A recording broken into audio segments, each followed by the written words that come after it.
After 5 days on the road, the North Platte Plainsmen make the trip back to North Platte, Nebraska for a 13-game homestand starting today on Tropical Tuesday against the Greeley Grays.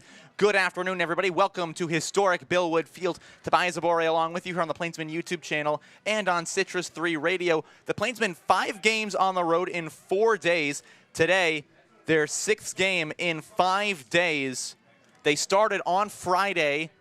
An unscheduled game against the Western Nebraska Pioneers was not going to be played until Wednesday, is when we found out that the Plainsmen would make the trek to Gering, as the Pioneers had games that were rained out in Colorado. So to get them back on the field, they scheduled an extra game against the North Platte Plainsmen.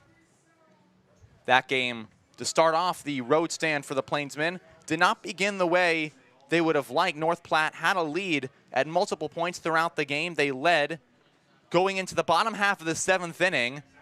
Then the Pioneers tied it up. It was a tie game at 5-all entering the bottom of the 9th inning, and that's when the wheels kind of fell off the Plainsmen bus.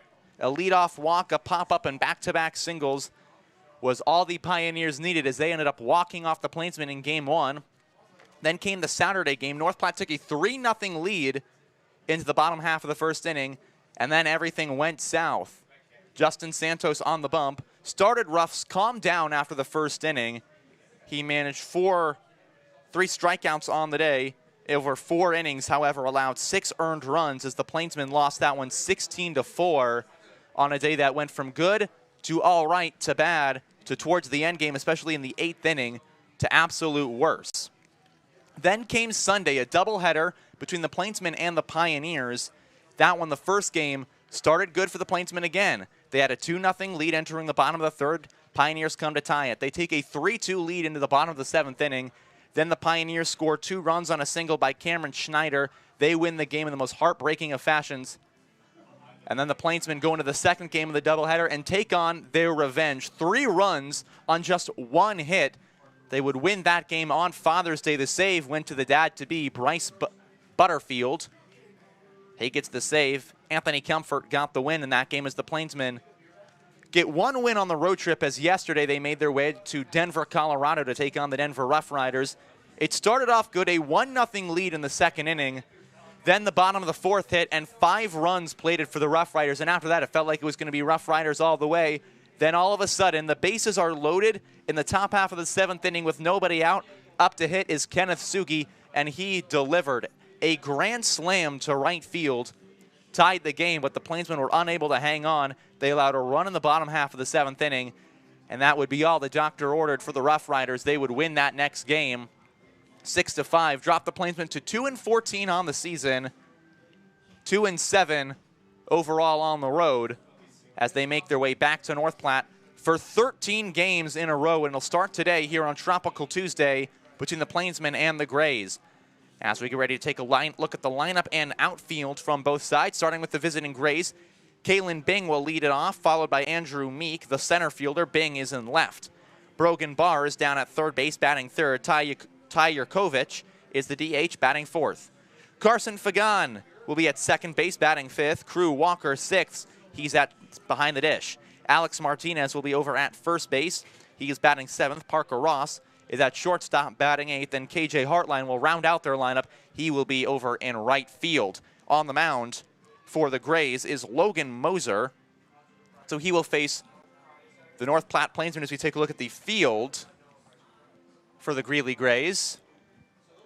Once again, you got Walker behind the plate, Martinez at 1st, Fagan at 2nd, Ross over at short, Barr down at 3rd, Bing, Meek, and Hartline in the outfield. Now we get ready to take a look at the starting lineup for the North Platte Plainsmen, the home team in today's ball game. Leading off, it'll be Cade Owens. He'll be out in right field, followed by Kenneth Sugi. He'll be over in left. Mitsuki Kono will be at short. He'll be followed by Tucker Bond, batting 4th and over at 1st base. In the 5-hole in center field, it'll be Zach Knowlton. Jovan Suarez makes his return to the Plainsmen after a week off and some much-needed vacation time. He will be batting 6th as DH. Noah Prince is behind the plate, batting 7th. Trey Runge is batting 8th and over at 2nd base. And rounding out their lineup is Kyle McConaughey, as Bryce Butterfield will make his first start in a week. 2nd appearance during that time as he came in to get the save the second game on Father's Day against the Pioneers, and he was absolutely electric his last time out against the Colorado Tribe. Butterfield went 6 innings of the 7 and completely shut down the Tribe's batters except for 1 run allowed. He struck out 10 batters. As we take a quick break for the national anthem, we'll be right back with the game here on the Plainsmen YouTube channel and Citrus 3 Radio.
Welcome back. Coverage of the North Platte Plainsmen here on the Plainsmen YouTube channel and Citrus 3 Radio as we get ready for the 17th game of the North Platte season. Currently standing at 2-14 on the year. They get 1 game against the Greeley Grays, who are coming down from Gering, Nebraska today. Yesterday, they lost 16-5 to the Western Nebraska Pioneers in a rough game. They could not get through that one. They struggled early, found their way through the middle, and then absolutely cratered at the end of the game. As they get ready to take on the Plainsmen, this will be the first time these two teams are meeting this season. They were supposed to meet a week ago in Greeley, Colorado. However, that game was rained out. The Plainsmen played their 1 against the Colorado Tribe and then called it good in the state of Colorado, went back home, had 3 days off before facing the Pioneers and the Rough Riders. This will not be the last matchup between the two. They are scheduled to play 1 game on July the 18th. That's going to be a Tuesday in Greeley, Colorado, part of a Plainsman Colorado kick as they play the Grays, followed by a doubleheader against the Fort Collins Force. But today, it's going to be 1 against the Greeley Grays to kick off a 13-game homestand. Then after this, the Australian Select Colts for 2 games. Again, that series will be the 22nd and the 23rd. Be sure to come out to Billwood Field to see the Plainsmen take on a team from Australia. As we get ready for first pitch here in North Platte, Nebraska, Bryce Butterfield on the bump. He will get the start today. This, his 4th start of the year, 5th appearance. He has a 1-2 record, 19 strikeouts, and he leads the team in ERA with 2.46 and 11.7 strikeouts per 9 as Bing fouls the first pitch off to the right side, and we are underway here in North Platte, Nebraska. Bingman from Aurora, Colorado, so a relatively local kid, goes to Garden City Community College. He swings to the next one, and Butterfield has him quickly at 0-2. Plainsmen today wearing their all-white uniforms with the green NP hat, the Grays in their blue stirrups with gray and blue pinstripes. As the 0-2 home is just outside, that'll be ball 1. Bryce Butterfield missed with a fastball by not much off the plate. So the count is 1-2. Butterfield, the sophomore from North Platte, Nebraska, comes set and fires that one inside, so the count evens at 2 apiece. His best start was his last one on the 12th against the Tribe, as the 2-2 home is chopped foul, so we'll stay right where we are at the plate.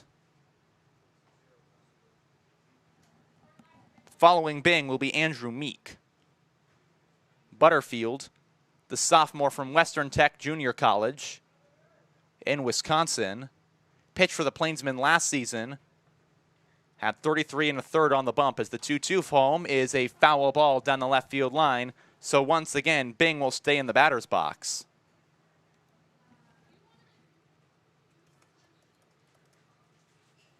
Bing, the lefty, comes set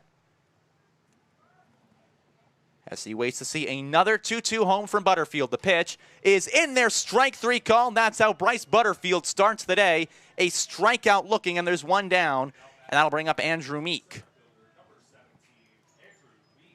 Meek, a first year from Sterling, Colorado, goes to McCook Community College. In 2021, in high school, he spent some time with the Colorado Classic Baseball Showcase in Sterling High School. Pitch home is just outside for ball 1. Sterling is just outside of Greeley on the high plains of Colorado, as Butterfield will kick and fire on home. Swing and a foul ball back into the netting. Count is 1-1. The Plainsmen are not strangers to Sterling, Colorado. On our way back from Denver yesterday, we stopped in Sterling. Take a quick break, stretch the legs as the 1-1 home is a line drive hit into left field. Moving in on it is Sugi. He'll have to play it off a hop, so that'll be a 1-out single for Meek. Kenneth Sugi came in on it, unable to reach it. So down at first is Meek, and Brogan Barr coming to hit, the Eaton, Colorado native who goes to Garden City Community College. In high school, Barr was on the football team. As Butterfield checks the runner at first, but he's back in time.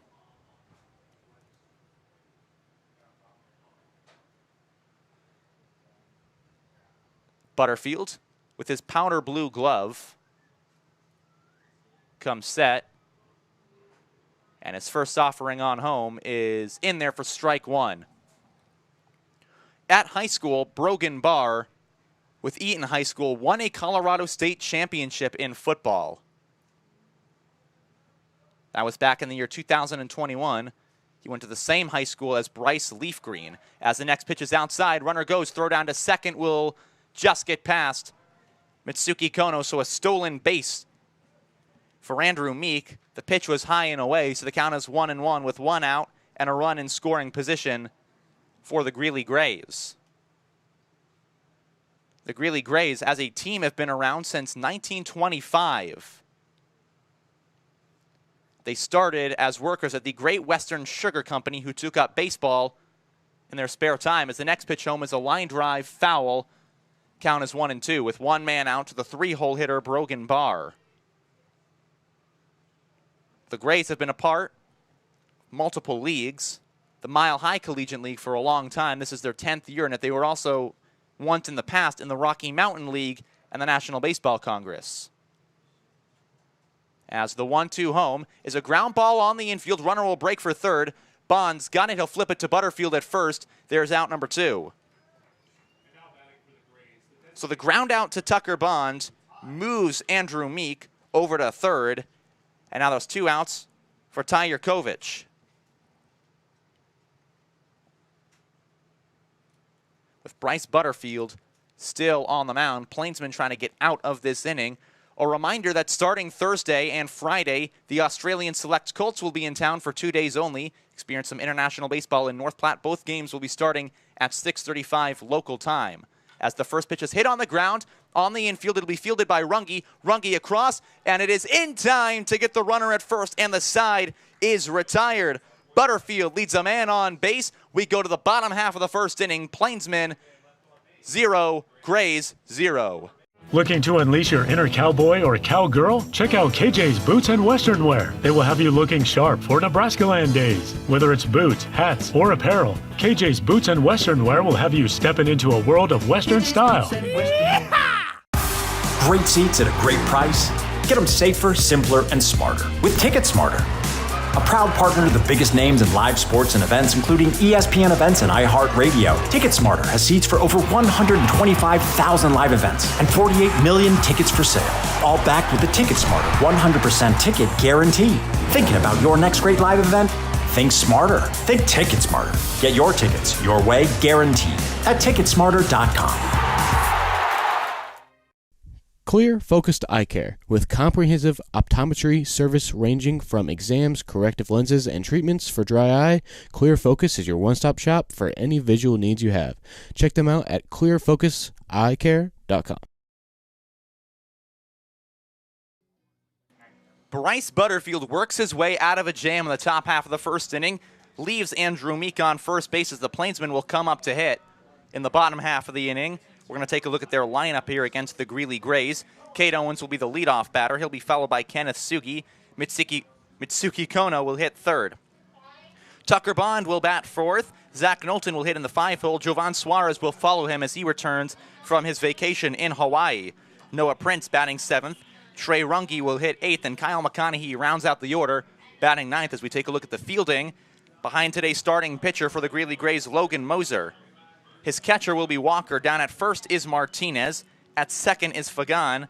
At short is Ross. Barr is down at third. And the outfield from left to right, Bing, Meek, and Hartline. As Logan Moser from Eaton, Colorado, goes to the University of Mary. His time in school, 13 2/3 innings pitched, and he has pitched to a 16.46 ERA. Hold on a second. We're going to have a bit of a quick timeout as a warm-up pitch bounces and hits the catcher Walker in a bad spot, and so he's going to get checked out by our athletic trainer. And so warm-ups have stopped here.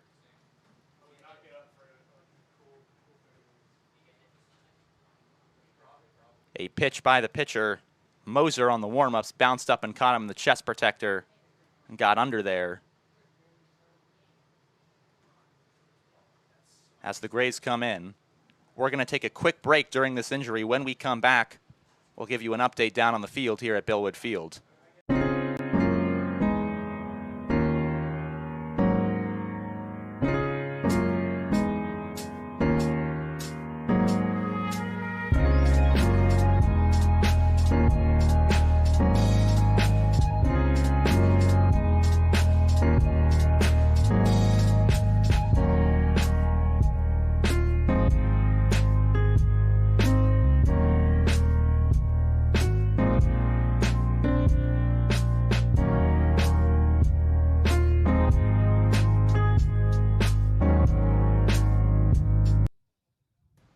Welcome back to Billwood Field. The catcher Walker is okay after a warm-up throw bounces up and catches him.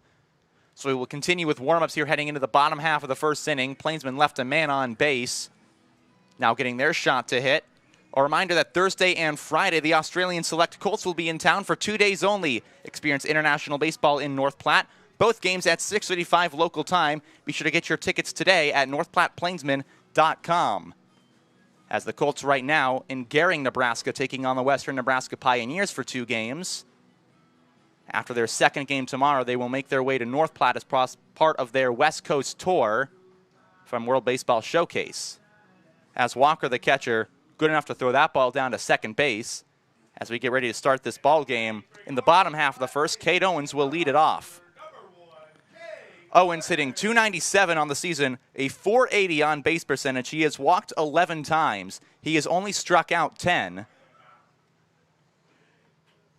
He's also one of only 2 catchers not to have a home run, for the Plainsmen. The other was Kenneth Sugi, who will be batting next and had a grand slam in his last game, as Owens takes strike 1 on the inside part of the plate. He's worn 2 pitches as well this season, as he has a good penchant of making his way on base. As the 0-1 is a line drive back up the middle. There's a base hit for Cade Owens. It'll be fielded by the center fielder Meek in time, so Owens will stop at first. but the leadoff man is on as Kate Owens rockets one up the middle, and now it's Kenneth Sugi, who started the season without getting a hit in his first few games, but in his last two, he's gone 2 for 7 with a grand slam, a walk, a double, 5 runs batted in. He had the go-ahead run in the second game of the doubleheader on Father's Day against the Pioneers, which turned out to be the winning run. He also tied the game yesterday on the grand slam. First pitch is inside for ball 1. The Plainsmen were unable to hold on yesterday after the tie game. Immediately in the next half inning, allowed a run that would end up being the winning run. As a check on Kate Owens at first, he is back beneath the tag.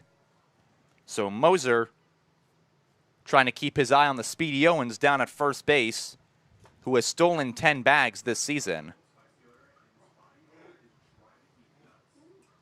Moser comes set, fires on home. It is low in the dirt, ball 2.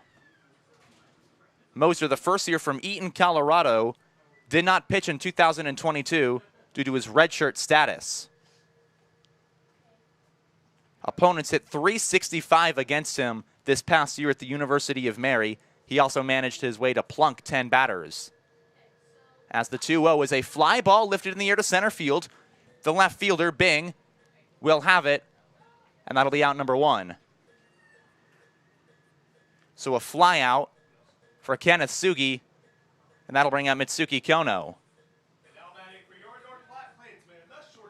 Kono hitting .244. Coming into this game, a .326 on base percentage, 5 walks, 6 strikeouts, 3 runs batted in. You look back to yesterday, he was a force on the base paths. Made his way down and ended up scoring on an infield single by Carmelo Ortiz all the way from second as he was stealing third and kept on running. He takes the first pitch outside. It's ball 1. He also stole second and third again in the 4th inning after singling, but he was stranded down at third. That was part of a double steal, taking third with Sam Bond. As the 1-0 from Moser, Kate Owens will go, pitches high, throw down to second is not in time, so Kate Owens racks up his 11th steal on the year, and there's a man in scoring position, a 1-1 count with 1 man out to the 3-hole hitter Mitsuki Kono. On deck is Tucker Bond, who has some of the best power on the Plainsmen side this season. As coming set is Moser. He will fire the next pitch home, a foul ball just over the press box. The count goes to 1-2. That one, maybe a few feet above where the glass was here on the press box, just got over the roof. And that's surely been something that we've missed here at home, is the line drives right over our heads here in the press box at Billwood Field. Owens down at second with 1 man out.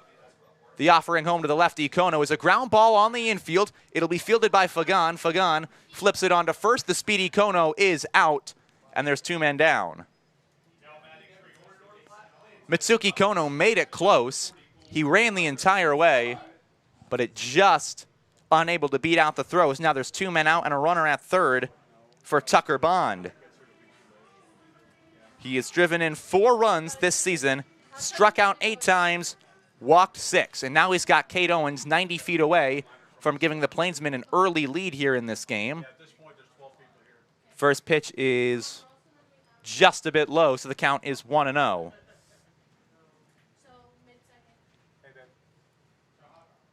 Coming set is Moser.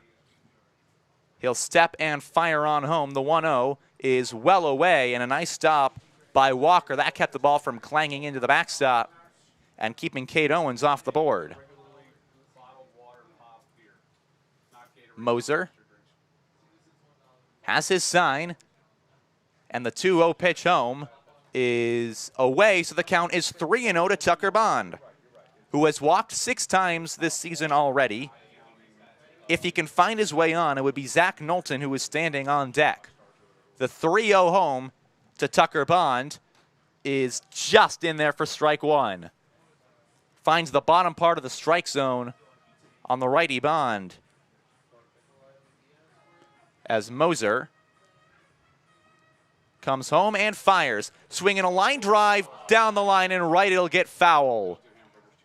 Tucker Bond just missed having an RBI double by a couple of feet. So the count runs full with 2 men out and a runner down at third. Moser spent last summer with the Sylvian Lake Gulls of the Western Canadian Baseball League. Sylvian Lake is in Alberta, about halfway between Calgary and Edmonton, just outside of Red Deer. As the full count home, fouled back into the screen. Tucker Bond just catches a piece of it, so he'll stay up to hit. On deck is Knowlton. Waiting in the hole is Jovan Suarez. As the 3-2 home to Bond is swung on, fouled off again. That one towards the parking lot. And so he'll stay up to hit. I talked about it in Gehring during the Plainsmen series against the Pioneers, but once a batter starts to see more and more pitches against a pitcher, he has a better chance of finding the pitch he likes and driving it for a hit. As another full count offering home is a line drive hit in the air to right center field, moving over Hartline. He will settle under it, reach his glove up, and make the catch. So the side is retired. Cade Owens singles, but is stranded 90 feet away from scoring the first runs of today's game. It's 0-all as we head to the top half of the second inning. Great Plains Foot and Ankle, providing quality health care since 1991. Great Plains Foot and Ankle is the perfect place to go for any foot pains. And with no referrals needed, it's as easy as ever to schedule an appointment with them today. Maple Park Dental Associates has the best quality dental care and the friendliest staff with top-notch dentists in 3 locations. You can be sure to get your regular checkups and cleaning plus any dental care anyone in your family needs, including fillings, crowns, bridges, root canals, wisdom tooth extractions, implants, dentures, partials, straightening, and whitening. They can even help with those facial fine lines and wrinkles. Love your smile with the help of Maple Park Dental Associates with offices in North Platte, Sutherland, and Broken Bow. Miller Coors provides beer to Bellwood Field for the 2023 season. From Coors Banquet and Light to Budweiser and other Bud products, the Plainsmen are proud to have Miller Coors provide beverages for all Plainsmen home games, and please drink responsibly. The ultimate Tropical Tuesday song, Margaritaville. As Tropical Tuesday here at Bellwood Field, the Plainsmen and the Greeley Grays, 0-all as we head to the top half of the second inning. The weather today certainly has the temperature of a tropical day, but the weather outside of that, a little less tropical. 82 degrees, cloudy, and the wind blowing in from center field. But outside, certainly a nice enough day as Carson Fagan comes up to hit. He has been a pitcher at the University of Mary, as the first pitch from Butterfield is in the dirt, and Fagan won't go around, so it's 1-0. At Mary, he has pitched in 9 games, started 2, had 24 2/3 innings on the mound. He has not spent time as a batter in college, as the 1-0 pitch is just inside, so it's 2-0. Fagan, a hometown kid for the Grays from Greeley, Colorado. And he will take the 2-0 offering for a strike, just on the top part of the zone. So Butterfield has him 2-1. Butterfield started the game with a strikeout to Kalen Bing. So far, the only one he has today is there's a line drive back up the middle to center field. It'll get down in front of Knowlton. So a leadoff single for the Grays. Puts Fagan at first base for Crew Walker. Walker in college, another University of Mary player. He went 2 for 16 in school. From Bismarck, North Dakota. Butterfield now with a man on first after the leadoff single will fire the next offering home, and that is going to be just outside. That'll be ball 1. Butterfield missed a strike by a few inches. So it is 1-0. Fagan leading off of first. 1-0 pitch is a line drive hit foul. Count goes to 1-1. Walker also pitched at the University of Mary in 1 game In his 5 games started at the bat, only 2 hits. As Butterfield's 1-1 on home is in the dirt. Count is 2-1. His hits came against Northern State and Truman State. On his high school team, he was the senior leader. In college, he has struggled to find that same kind of success. As Butterfield's 2-1 offering is a little bit of a line drive into right field. Coming in on it is Owens. It'll drop down in front of him. So back-to-back singles for the Greeley Grays have met on first and second with nobody out for Alex Martinez. From Thornton, Colorado.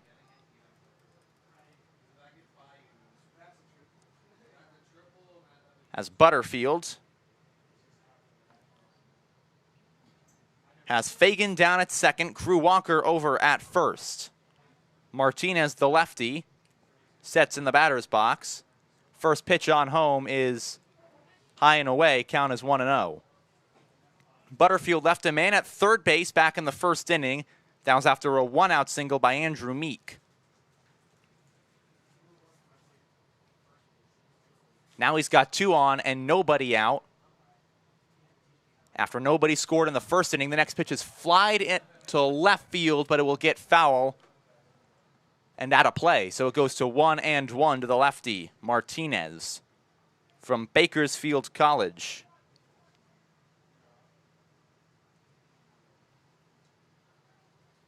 Butterfield, the hometown kid, fires on home. There's another fly ball into foul territory, but it will get down, so the count goes to 1-2. As Bryce Butterfield tries to get his second strikeout of the game, which would help him to leave men on as the corners are slightly drawn over into shallow double play depth. Kyle McConaughey is in a couple of steps from his normal positionment, about 2 off the grass. As Butterfield's 1-2 home, swing and a miss on a ball in the dirt. That'll be strike 3 and Butterfield's second strikeout of the game. 1 man out here in the second. That'll bring up Parker Ross from Rock Springs, Wyoming. Goes to Northeastern College, was 2 for 5 in school this past year, 2 total bases. Now he's got 2 on, 1 man out. The middle infielders are in double play depth. First pitch is just inside and high, so the count is 1-0.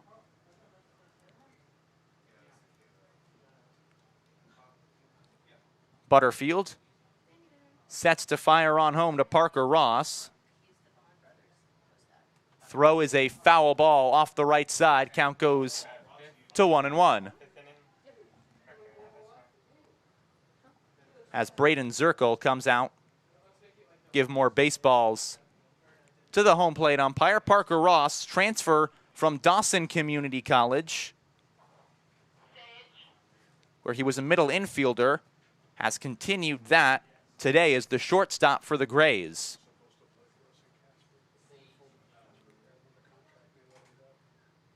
Here's the 1-1 home to Ross, and that'll be strike 2 looking. Butterfield throws it at the top part of the strike zone. So now it's 1-2 with 1 man out. Bryce Butterfield would love to get him out on a strikeout to bring the infielders back to their normal positionment. As it is, the middles are pinched as the next pitch is well high, so it's even at 2 apiece.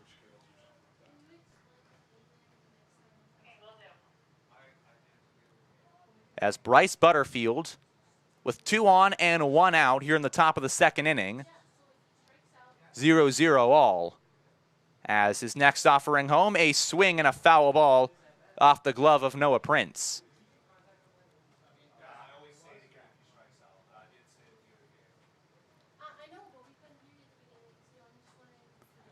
Two and two the count, 1 man out to the righty at the plate in Parker Ross from Rock Springs, Wyoming, the 5th largest city in Wyoming, close to the Utah and Colorado border, the southwest part of the state.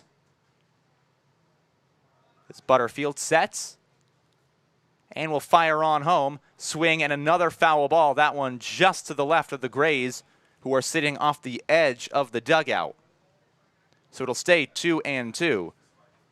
Saturday, family picnic night at Billwood Field. Be sure to get your family picnic tickets as the Plainsmen take on the Game Day Angels. Those tickets include an all-you-can-eat experience at the ballpark, and there will be a special post-game fireworks show presented by Pepsi. As Butterfield's 2-2 on home, it's another foul ball towards the right side, toward the parking lot. So 3 consecutive foul balls for Parker Ross with 2-2 to keep going in this at-bat. As Bryce Butterfield will try and put him away, Ross tries to extend it and give the Grays a lead. Next pitch home, it'll be just high and away, so the count runs full. Butterfield tried to catch him looking on the top corner of the strike zone, just missed. So now it's full with 1 man out. And 2 on. Butterfield's pitch is a swing and another foul ball down the line in right field. It'll get off towards the Grays bullpen. Tucker Bond gave it chase but could not catch up to it. So make that 4 foul balls on 5 pitches by Parker Ross. The only one of those 5 he has not swung at was a pitch high and away that Butterfield wanted him to go after. At first is Crew Walker. Carson Fagan down at second. 3-2 home, swinging a ground ball on the infield. It'll be charged by Mitsuki Kono. He bobbles it, and everybody's safe. Kono charged it on the grass. He was going to have a tough play at first, but he was unable to come up with it. So now the bases are loaded with 1 man out, and now it's the 9-hole hitter, KJ Hartline. Hartline, the righty, from North Platte, Nebraska, a hometown kid now playing against the Plainsmen, will take strike 1. That last ground ball by Parker Ross will be ruled an E6 on Mitsuki Kono as he let the ball trickle off of his glove. He likely would have had a play down at first, if not on the man at second in Crew Walker. As the bases are loaded with 1 man out, throw home. That's strike 2 looking. KJ Hartline held the bat on his shoulders, and now he's down on the count 0-2. Parker Ross was down 0-2 in the count. He worked the count full against Butterfield and then got on via the air to load the bases. 0-2 home is low and away, 1-2. Kalen Bing is on deck. He started this game striking out looking. He also had worked the count full against Butterfield. As the 1-2 pitch is in there for strike 3, Butterfield, his 3rd strikeout of the game, 2nd one where he catches the batter holding the bat in his hand, and there's 2 outs and the bases loaded after the strikeout for the top of the order and Kalen Bing. Bing, the lefty, caught looking at the plate to lead off this ball game. He hit .252 at Garden City Community College with 40 hits. From Aurora, where the Plainsmen played last Monday. As the first pitch home, and that is strike 1 on a changeup that Butterfield just puts into the strike zone. That had some nice arc to it. So now it'll be 0-1 to Bing. It's Butterfield. Sets, fires the 0-1 pitch, swinging a fly ball in the air center field. Moving over is Kenneth Sugi, and it will fall in front of him. Sugi lost the ball. It drops down in front of him. 2 runs will score, and it's 2-0 Grays. Sugi stopped in left field as if he had the ball under him. Instead, he loses it, it looks like, in the sun. Couldn't find it. It's going to be a single for Bing, and it's 2-0 Greeley. As Fagan scores, Walker scores, down to 3rd is Ross, and now Andrew Meek will have runners at the corners and 2 men out and a 2-0 Greeley lead. On a fly ball that it looked like Bing was gonna Sugi was gonna have, first pitch was inside, ball 1. The way it came off the bat, it looked like Kenneth Sugi had it, and the way he kind of stomped up on it, slowed up on it as if he was under it, but the ball fell down in front of him. Butterfield's checked the runner at first. He's back in time. 1-0 the count to Meek. He singled to left field back in the first. He was stranded at 3rd. Runner goes from first, ground ball, foul. Count goes to 1-1. As Bing was running all the way, dove into first base before realizing the ball was foul, so will have to walk his way back to the bag, with the count even at 1-1.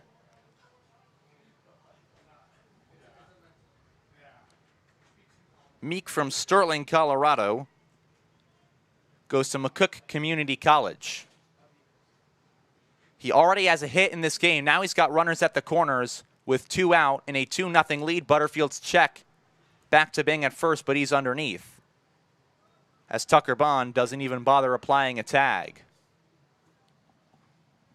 Check on the runner again, but he is safe. So Bryce Butterfield, his third try at Bing over at first, as he will look to fire his third pitch on home. Runner will hold, pitch is low, count is 2-1. Bing will stay down at first base. For Meek hitting, with 2 outs as the Grays score 2 on a single that dropped right in front of Kenneth Sugi. The 2-1 home is high and away, so the count goes to 3-1, and Butterfield in danger of walking them loaded with 2 men out for the 3-hole hitter Brogan Barr.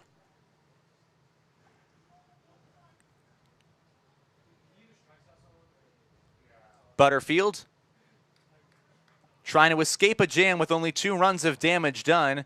Here's the 3-1 home runner goes. There's a line drive, and with the second baseman Runge going over to cover, it is into center field, a base hit. Down to third goes Bing. Scoring is Parker Ross. It's 3-0 Greeley Grays. Meek hits a single that gets back up the middle, and had Trey Runge been where he normally is, that likely would be out number 3. Instead, Runge went over to cover the second base bag for a potential throw down, and he could not get back over in time, slipped on the infield dirt. So now it's Brogan Barr with them at the corners, 2 outs, and a 3-0 Greeley lead. He will take ball 1 low. 2 unlucky hits for the Plainsmen, one that drops right in front of Kenneth Sugi, which scores 2 runs, and one that, had Trey Runge not been moving over, would have been out number 3, have made it 3-0 Grays. Next pitch is away, and it's 2-0. From Butterfield to Barr, who grounded out to Tucker Bond for the second out of this ball game. He was able to escape a first inning jam, has yet to escape the second inning one, as Jared Jones expresses his disappointment with the strike zone. Count 2-0. So Andrew Meek steals a base. The throw is outside, and now it's 3-0 to Brogan Barr, who, in danger of walking, that would load the bases for Ty Yurkovich, who grounded out to end the first inning. As Butterfield's 3-0 home is strike 1. Hold on, I would call that outside. Excuse me. Check that. Runner goes down to first. So a walk to load the bases, and that'll bring up Ty Yurkovich. Grays have piled on 3 runs here in the top half of the second inning against the Plainsmen, as Butterfield was unable to escape the jam. First pitch home is high and away. The 5th consecutive ball Bryce Butterfield has thrown to Grays batters. As this inning has continued to slip away after the single from the leadoff man, there's a ground ball over to the third baseman, McConaughey. McConaughey to first. It is in time. The inning is over, so they will not bat around. However, the Greeley Grays score 3 runs in this inning. It is now 3-0 as we head to the bottom half of the second here on the coverage of the North Platte Plainsmen. The Nebraska Lottery. From the Mega Millions to the jackpot and the Nebraska Pick 5, the Nebraska Lottery has it all. And with realtors all over the state, it's as easy as ever to try your luck on the lottery. And please remember to gamble responsibly. Great seats at a great price. Get them safer, simpler, and smarter with Ticket Smarter. A proud partner to the biggest names in live sports and events, including ESPN events and iHeartRadio. TicketSmarter has seats for over 125,000 live events and 48 million tickets for sale. All backed with the TicketSmarter 100% ticket guarantee. Thinking about your next great live event? Think smarter. Think TicketSmarter. Get your tickets your way, guaranteed. at ticketsmarter.com. Looking to unleash your inner cowboy or cowgirl? Check out KJ's Boots and Western Wear. They have everything you need to embrace the Western lifestyle. Find the perfect fit, whether it's boots, hats, or apparel. Step into a world of Western style at KJ's Boots and Western Wear. Bryce Butterfield allows 3 runs in the top half of the second inning. We will go to the bottom half of the inning. Plainsmen trail 3-0 as back in the mound Logan Moser. He stranded Cade Owens down at third. In the bottom of the first, that would have given the Plainsmen a lead. But now it'll be Zach Knowlton, Jovan Suarez, and Noah Prince. And those 3 will come up to the Plainsmen trailing by 3. Remember, North Platte trailed by 4 yesterday. They tied the game in the 7th inning on Kenneth Sugi's grand slam.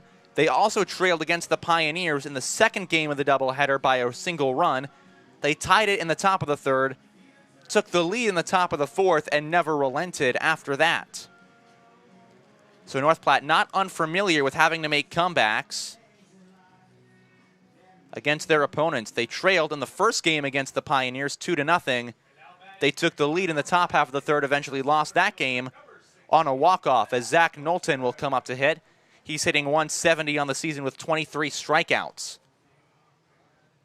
As the first pitch to the righty, Knowlton shows bunt, pops it up behind home, gets foul, and so it'll be 0-1.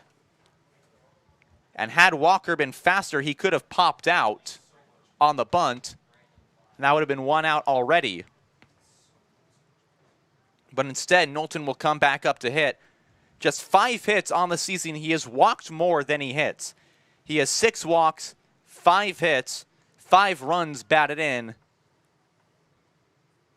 to start his year, as the 0-1 home to the righty Knowlton is inside. Count is even 1 apiece.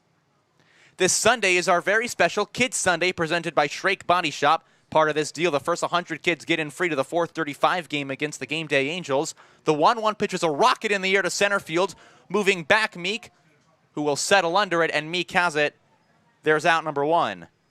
A rocket off the bat of Zach Knowlton, but it finds the glove of Meek. And now 1 out for Jovan Suarez. Suarez playing in his first game since June the 9th. That was against the Cage Rats. Ever since then, he has been on vacation in Hawaii. He was skydiving during the Plainsmen road trip. First pitch, a swing and a miss. That is strike 1. Before hitting his break, he was 208 on the season with a 231 on base percentage, 7 strikeouts, 3 runs scored himself. As Suarez will take ball 1. Almost went around, but was able to hold up at the last second. So the count, 1-1 with 1 man out. That's the pitch home from Moser is low, and it's 2-0. 2-1, excuse me.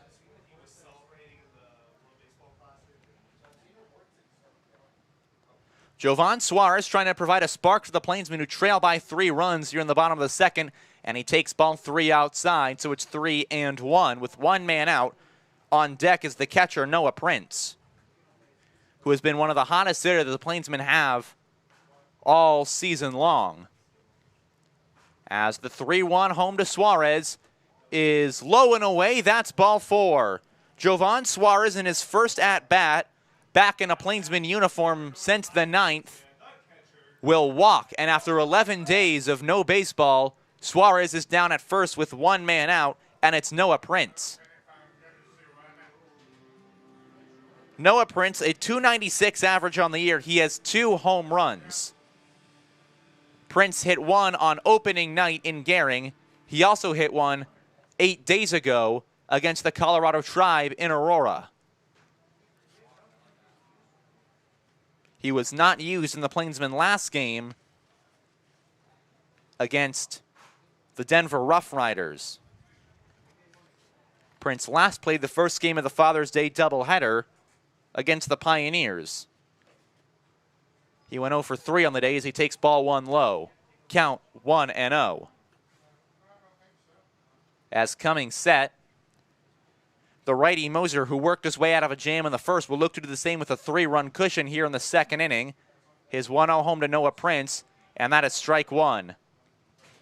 Monday is field trip day at Billwood Field. Bring your group for an 11 a.m. game against the Game Day Angels. Enjoy a morning at the ballpark with tickets including your lunch.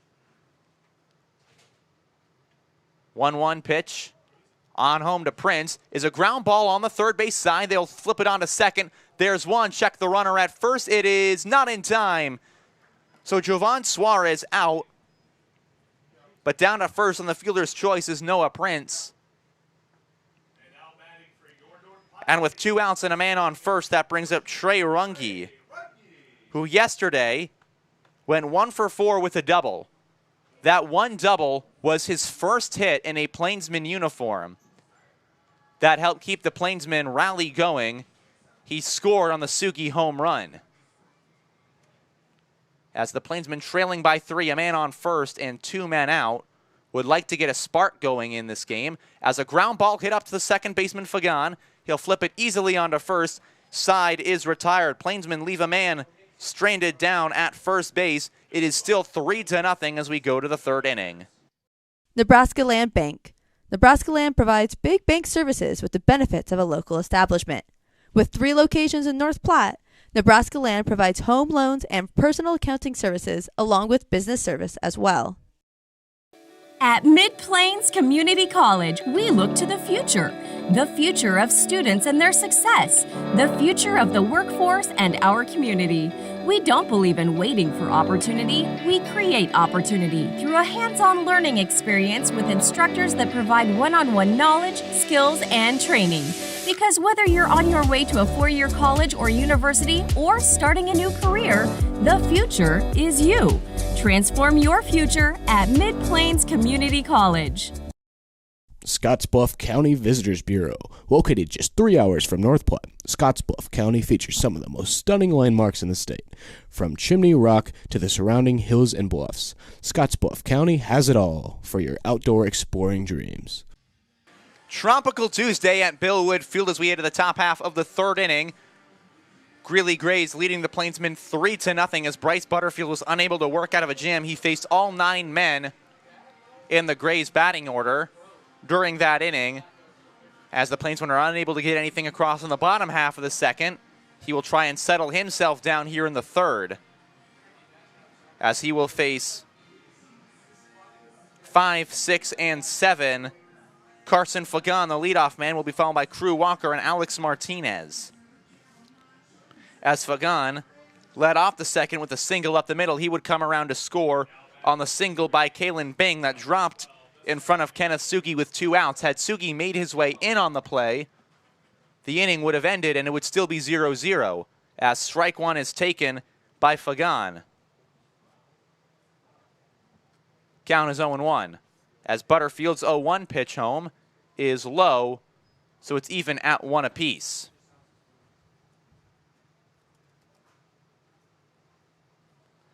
Next offering on home is a ground ball hit on the infield. It'll go foul for McConaughey down at third, so it's 1-2. Remember, Fagan was a pitcher at the University of Mary. He allowed 5 home runs and a .352 average against him. For the week of April 11th, he was announced as the U-Mary Athlete of the Week for men's sports. The 1-2 pitch in there, got him looking. Strike 3 called. He will walk his way back to the dugout. There's 1 man out. And now, Crew Walker will come up to hit. Walker also singled. That was a line drive that got into right field in front of Cade Owens. Dropped down in front of him. Butterfield's first offering home is going to be a ball to the lefty, Crew Walker. The 0-1 pitch, and Walker swings at a strike in the dirt, so the count is 1-1.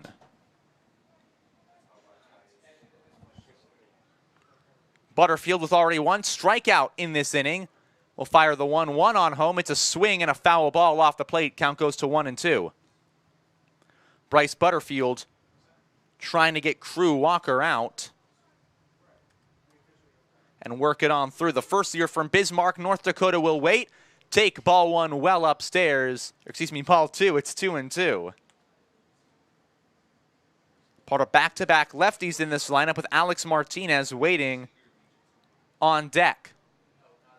The even pitch to Walker is a ground ball on the infield charged by Runge, and he lets it go through his glove.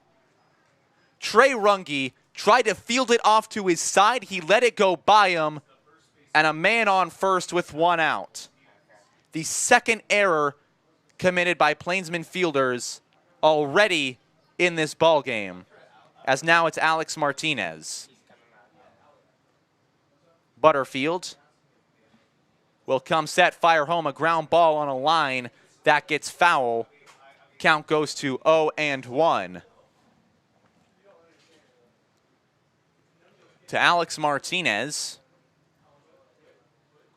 the lefty who waits on a pitch from Bryce Butterfield.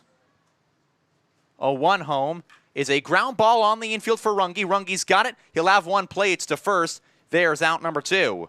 Down to second moves Crew Walker as the 4-3 put out puts 2 men out in this inning, and now it's Parker Ross. He reached via the error back in the second. As the righty comes up, we now welcome on the broadcast Nikolai Arbach, one of the pitchers for the Plainsmen. Nikolai, pleasure to have you up here. Yeah, it's good to be up here. As the first pitch is bounced in the dirt in front of Ross, so the count goes to 1-0. Now, the first thing I got to ask you about your height, you're probably the tallest player on the Plainsmen. What are the struggles of being that tall? I know this is being a fairly tall person myself, that kind of height. What problems does that bring? Definitely the bus rides. My back. Ooh, that was a questionable call. Jared Jones will go to talk. That looked like Noah Prince had Crew Walker dead to rights as third. Kyle McConaughey, rightfully so, believes he had him. As he will have his conversation with the field umpire, Pat Moore, who made the call. As we have this conversation going on, Nikolai, the next thing I got to ask you, your role in the bullpen, you've been used mostly as a late inning, high leverage guy. What does that role mean to you out of the pen? I've never really been in that situation before, but it feels really good to just come in and have the guys trust me, and hopefully I can secure the last few innings and get the last guys out that I need to, because yeah, it just feels good to be trusted by the coaches and the rest of the staff. Try to go out there, throw hard, get some outs. Yeah, and we've had a few games into this season as they will call the runner out at third. They get it right after the meeting between the umpires, so that will be out number 3. Nikolai, we're going to keep you up here during the inning break. What have you enjoyed the most about North Platte, Nebraska so far? Definitely the guys on the team. I've made some really good friends on the team already, and my host family has been very, very welcoming. I love my host family so much, and they're big baseball fans too, so they try to make it to all the home games. And like I said, the team, the guys are very welcoming, great group of guys to play with out there. Yeah, and what's the most exciting thing you've done in North Platte so far? Probably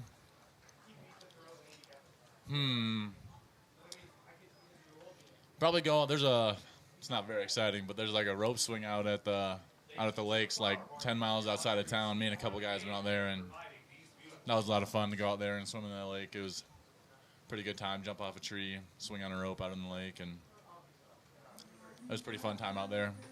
Are you a big lake guy? You know, a big guy who likes to go out on lakes, have fun on there? And if so, what is your favorite lake activity during the summer?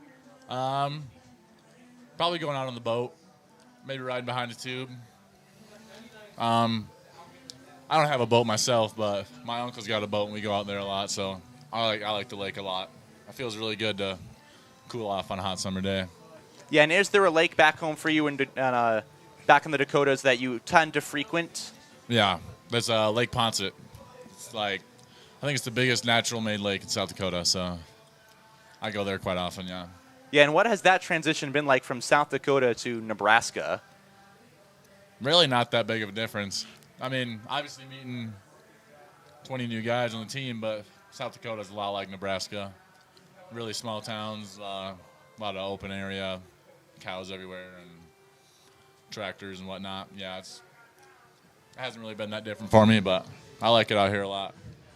Yeah, and coming from South Dakota to Nebraska, what got you initially to come out here and pitch for the North Platte Plainsmen?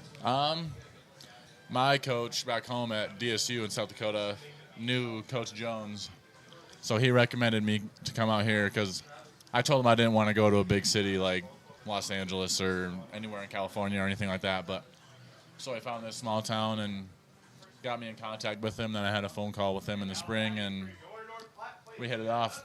It sounded like a good opportunity to come down here and play. Now, the last question I'm going to ask you while you're up here, of all the bullpen pitchers that are on the bench during a game, who is having the most fun during our Plainsman rally?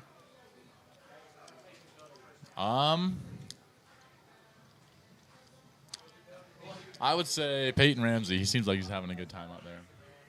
All right, Nikolai, well, thank you so much for coming up here in the broadcast booth, taking your time to come on air with us. Good luck on your time with the Plainsmen, and we hope to speak with you sometime again in the future. Thank you very much. Absolutely, as the Plainsmen come up to hit here in the bottom half of the third inning, leading off the 9-hole hitter, Kyle McConaughey. He takes strike one in the low part of the zone.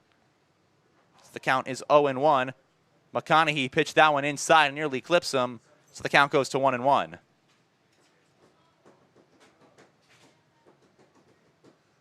Coming set is Moser, who's still out there on the bump, fires the 1-1. There's a fly ball in the air to left field. Moving over is Bing, who will settle under it, and there's out number one. Flyouts in the outfield here at Billwood Field. At other stadiums, we've seen them carry to the wall for doubles. However, in the deep outfield in North Platte, Nebraska, they tend to die in the gloves of outfielders. As with one out, we're back to the top of the order, and Cade Owens, who has a single in this ball game. He stole second, was stranded down on third. As Owens, the righty, sets for the first pitch from Moser, who has settled down in this ball game, and he will take strike one.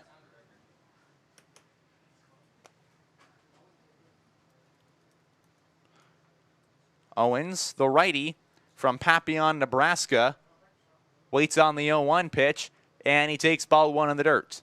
Count 1-1 from just outside of Omaha, where we currently have the College World Series going on. TCU won an elimination game earlier today over Oral Roberts, as the 1-1 pitch is a ground ball just foul. So it stays 1-2. Brought up Omaha a lot over the weekend as I filled in for Carson Trail, who was the voice of the Western Nebraska Pioneers. He was covering Stanford in the College World Series. They were eliminated back on Sunday against Tennessee. As Moser comes set, gets ready. He's got it, and will fire on home. The 1-2 pitch in the dirt. Does he go around? Owens will hold up per the field umpire, Pat Moore, so it is 2-2. On that Sunday game, I was joined by an American Pipit just outside the broadcast booth. The one animal interaction I have had as a broadcaster, as the 2-2 home, is a line drive over to the shortstop, Ross, who will field it off a hop, makes a tough play, it skips away from him, and the speed of Cade Owens will put him on first. The shortstop, Ross, let the ball get away from him. He could not field it cleanly. It will be an error. And now Kenneth Sugi will come up to hit. He had the tying grand slam in his last game. He has already flown out to left today. As Moser comes set, he will fire on home. Owens fakes to go, then stops, trying to bait a bad throw, but the foul ball anyway. The count is 0-1.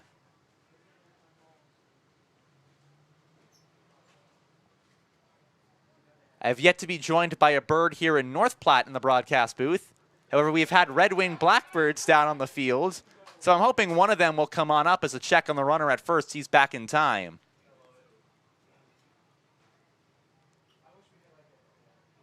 I feel like we need a bird cam or some kind of bird feeder out here as part of our broadcast. The 0-1 pitch, they're going to check the runner back at first. Did they get him? Yes, they did. Moser picks off Cade Owens. And there's 2 men out. And Sugi will no longer have a man on base with 1 out. Now he's got an 0-1 count with 2 men out and nobody on, as Owens was caught leaning. The 0-1 pitch home to Kenneth Sugi is just outside. It is 1-1.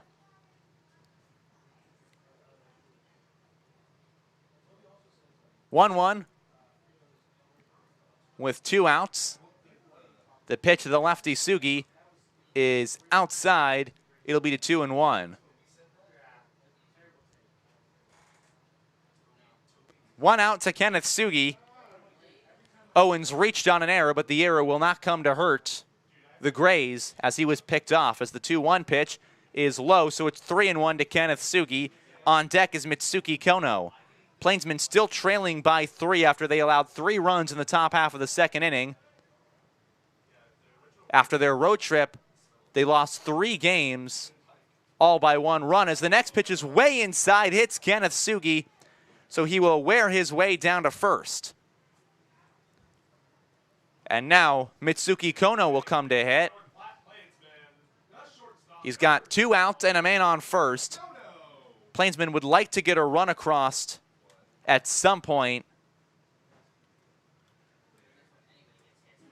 in this ball game.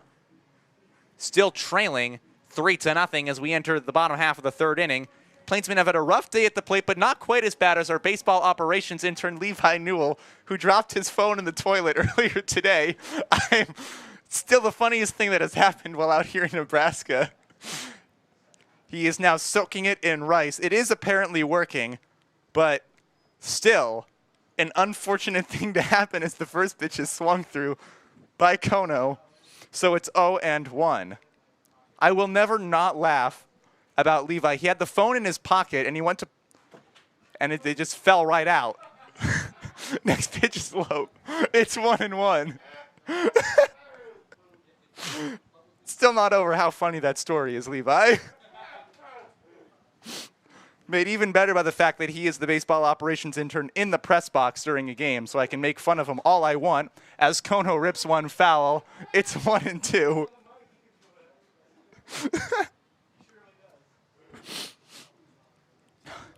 At first base is Kenneth Sugi. Kono, the lefty, 0 for 1 on the day. Plainsmen had a man on earlier in Owens, but he was picked off. As Moser fires on home, there's a line drive. It'll be right at the shortstop Ross, and the inning is over. Plainsmen have 2 men on. 1 is picked off. 1 is left on base. We will now make our way to the 4th inning. Plainsmen trailing 3-0. North Platte Regional Airport. With 2 daily flights to Denver, North Platte Regional Airport is just 1 short connection away from any destination in the world, all with short lines and personal service. Remember on your next flight to fly with North Platte. Pepsi. From providing beverages to Plainsmen home games to being in the local deli's drink cooler, Pepsi is proud to support the North Platte Plainsmen, and our thanks to them for keeping the drink coolers stocked and ready at Billwood Field. Get great seats, safer, simpler, and smarter with TicketSmarter. Choose great seats from over 125,000 live events, all backed with a TicketSmarter 100% ticket guarantee. Get your tickets smarter at TicketSmarter.com. Great Plains Foot and Ankle, providing quality health care since 1991. Great Plains Foot and Ankle is the perfect place to go for any foot pains. And with no referrals needed, it's as easy as ever to schedule an appointment with them today.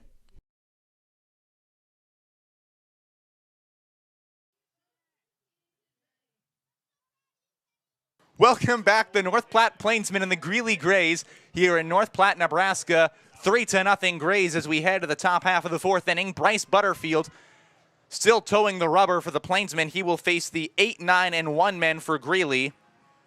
As the Plainsmen leave men on base in the last frame, in their 3 innings, they have left a total of 3 runners on base.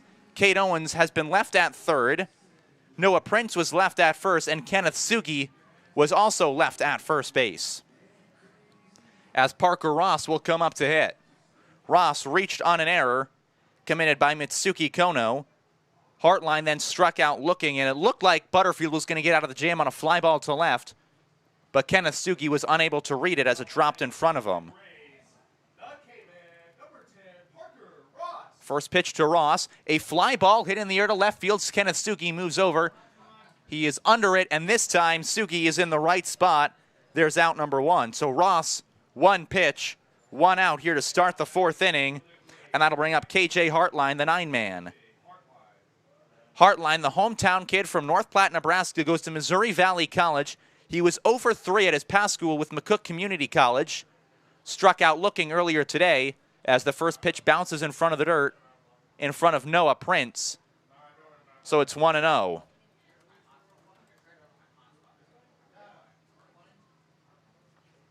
Pitch on home. It is in there, strike one, count is 1-1.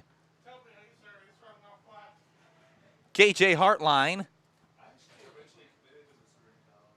fires and will take foul ball off in front of the plate. It is 1-2.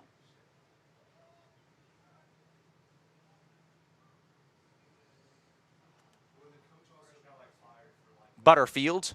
The 1-2 with one out will fire on home. Swinging a ground ball on the infield will be charged by Kyle McConaughey. McConaughey at first pulls Bond off the bag. He is wide. He is safe. So an error on McConaughey, a bad throw that pulled Tucker Bond off. The third error committed by Plainsman fielders already today. 3 errors the last 3 innings, and it is starting to be eerily similar to the 10-error ball game where they racked up errors early against the Hayes Larks. That was a 15-12 loss by the Plainsmen as the next pitch is high and inside to Kalen Bing. Bing, the lefty, struck out looking to start the ball game. He also singled in 2 runs to left. That was the ball that dropped in front of Kenneth Sugi.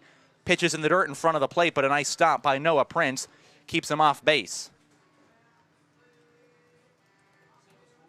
As we get ready here, Plainsmen trail 3-0, 1 out here in the top half of the fourth.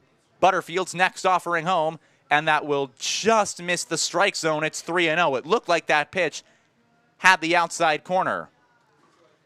Here on Tropical Tuesday between the Plainsmen and the Grays, all of us wearing our leis, myself in my finest Hawaiian shirt. As the pitch home, that will be strike one. Just catches part of the zone. So it is 3-1. My Hawaiian shirt, a nice white one with some palm trees, a few sailboats on it, and the lei, a beautiful blue and teal lei as the next pitch is low and away. Ball 4, so it's 2 on, 1 out, back to the top of the order, and the 2-hole hitter, Andrew Meek. Yeehaw and giddy up as the 28th is everyone's favorite day, Western Wednesday, presented by KJ's Western Wear. Grab your best cowboy boots and your finest boot hats. Saddle on up to watch the Plainsmen take on the Dodge City A's at 6:35 at Billwood Field. Butterfield's first pitch home is outside to Andrew Meek, so the count is 1-0. Meek has 2 singles in this game, including an RBI. Now there's 1 out and a runner in scoring position as the Grays already lead by 3. Butterfield's next offering home, that will miss the strike zone, so it's 2-0. Travis Monk, the home plate umpire in today's game, has made some calls that have not pleased Jared Jones, the Plainsmen head coach. As the 2-0 pitch is high, so it's 3-0, and Butterfield in danger of walking back-to-back batters, which would load the bases for the 3-hole hitter, Brogan Barr. Butterfield sets, and he will fire on home.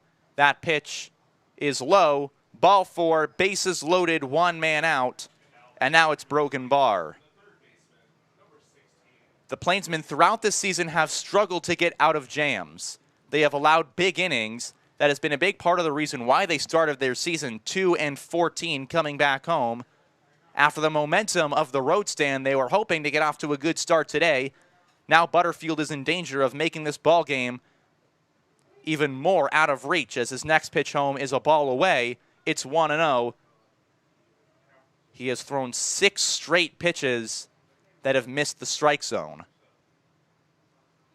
As he comes set with a 1-0, and that is outside, it's 2-0. Another pitch that looked like it missed by mere inches, if it even missed at all.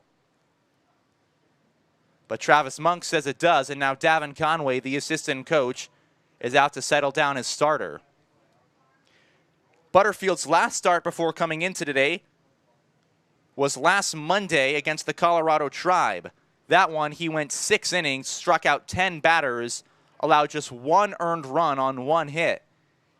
He was fantastic in that game. His last game was on Father's Day, the second game of a doubleheader the Plainsmen played against the Pioneers. That was their most recent win on the season.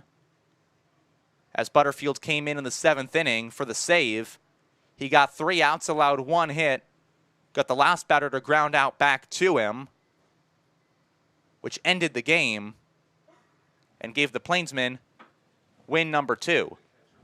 Now they're in danger with the bases loaded, only 1 out,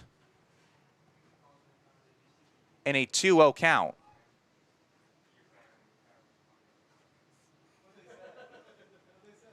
As Davin Conway is back to the dugout after a chat with his starting pitcher.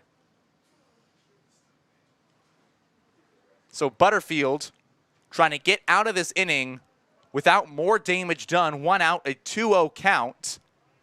The infield will be in double play depth against Brogan Bar. The Plainsmen have only turned 3 double plays all season, and now the count is 3-0.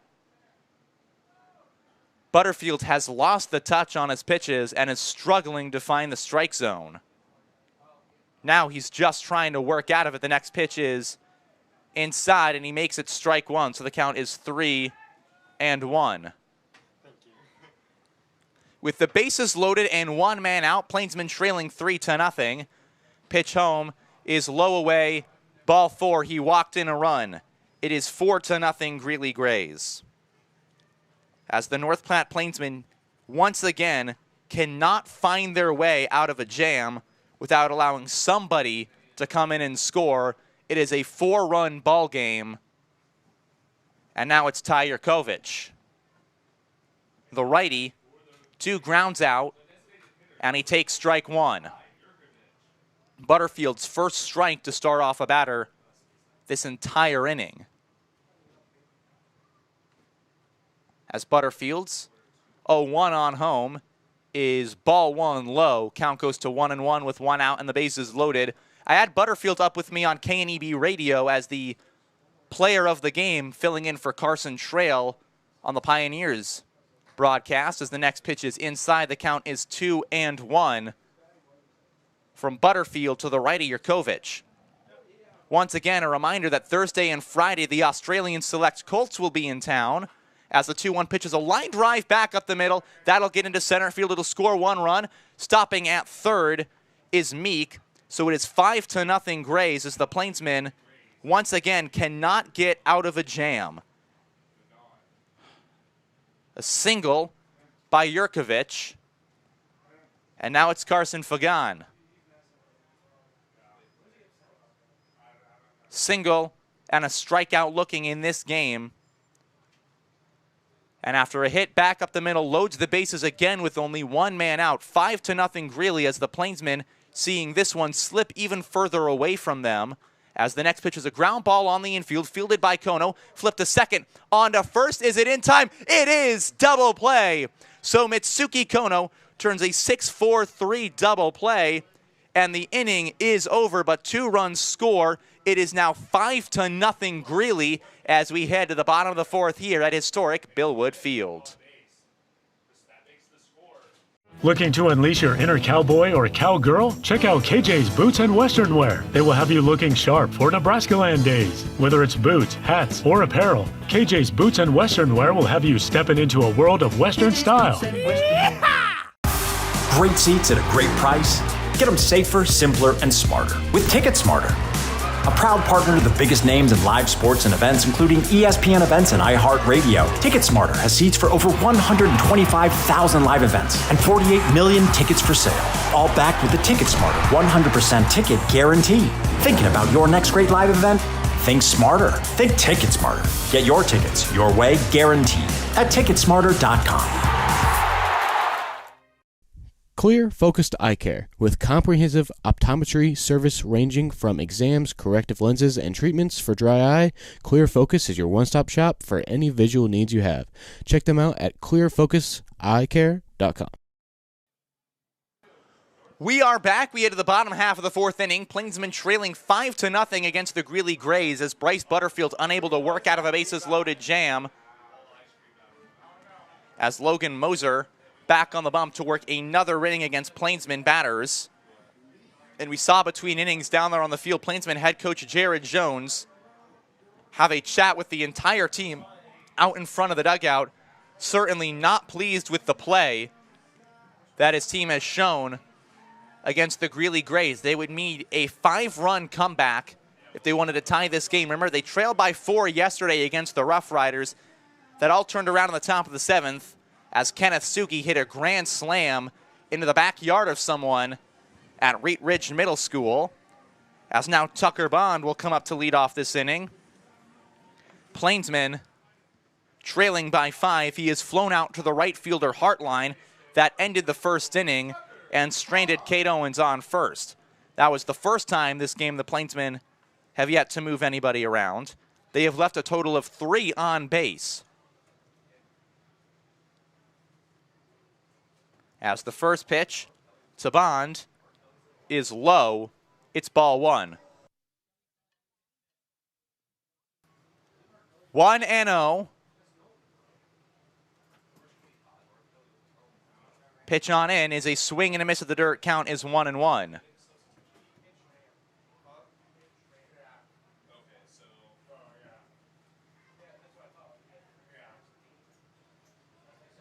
Pitch on home, the 1-1 to Tucker Bond is a swing and a ground ball on the infield. Fielded by Moser, it's through his legs. Fagan goes to field it as the second baseman on to first. It gets through the first baseman. So Tucker Bond, on a wild, wacky sequence, will end up at first base. An error on Moser. He let the ball go through his legs. And now Zach Knowlton will come up to hit. Knowlton has flown out to the center fielder Meek in this ball game that led off the second. He will show bunt, gets it down on the infield, it'll roll foul. A nice bunt by Zach Knowlton that, had it stayed fair, would likely have 2 on and no outs. Instead, it just rolls foul. So it'll be 0-1. Back to first will go Tucker Bond. On deck is Ryan Kelly. Kelly came in as a pinch runner for Jovan Suarez back in the second.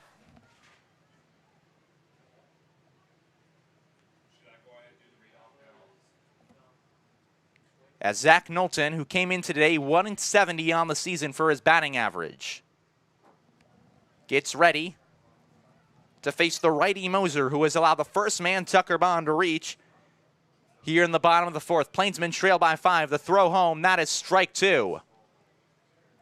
On the outside part, the count 0-2. The throw got away from the catcher, so Tucker Bond advances to second. As the catcher, Walker, was lazy looking for the baseball that got behind on the strike. He did not try and find it, so now Tucker Bond is in scoring position. 0-2 and a heads-up play by the first baseman, Bond, to run down to second. 0-2, nobody out. The pitch home to Zach Knowlton. It's a swing and a foul ball back into the screen, so the count will stay 0-2.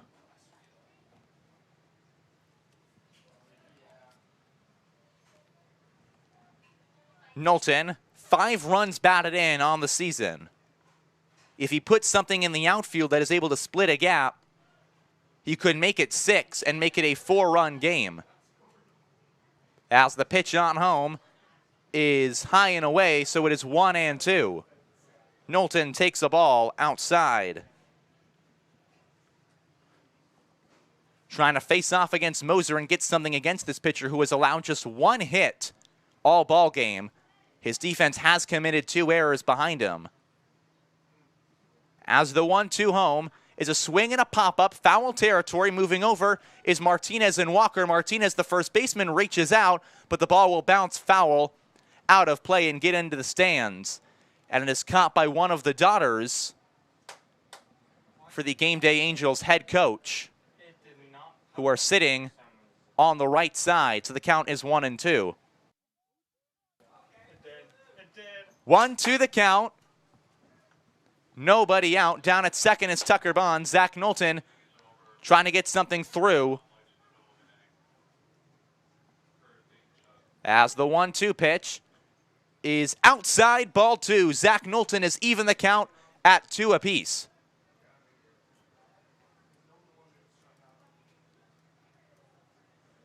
Knowlton from Highland Community College, the same school head coach Jared Jones serves as an assistant at. The 2-2 home is a fly ball into foul territory, moving over Walker and Martinez. Walker throws the mask off, and he's got it for out number 1.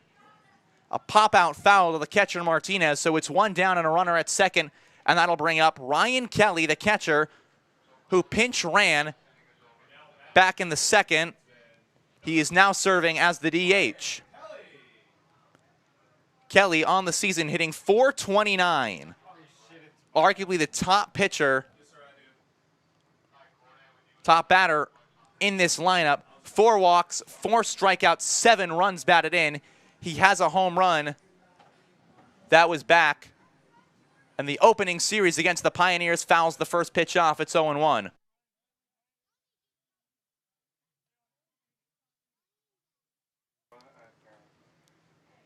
Kelly. 0-1 with 1 man out facing the righty Moser. As Tucker Bond in scoring position, the Plainsmen have already stranded 1 man in scoring position. That was Cade Owens back in the first. He was left 90 feet away. As the 0-1 home is inside for ball 1 to Kelly. The first year from Huntley, Illinois, goes to Kaskaskia College. And has made a name for himself already with the Plainsmen. His dad threw out the first pitch before today's game. The 1-1 home is a fly ball in the air to right field, moving in and Hartline. Fagan moving out. Hartline will move over, make the catch. There's out number 2. Tucker Bond will hold. And now that'll bring Noah Prince, the other catcher, up to hit. He is behind the plate in today's game as the Plainsmen have failed to get anything going with their bats. Just 1 hit. Tucker Bond still down at second base as the Plainsmen are in danger of leaving yet another man on in scoring position as they trail by 5 in the 4th inning against the Grays. Here's the pitch on home, swinging a foul ball off the right side. Count goes to 0-1. And it will clang in the stands just in front of one of the fans down on the first base side in the bleachers.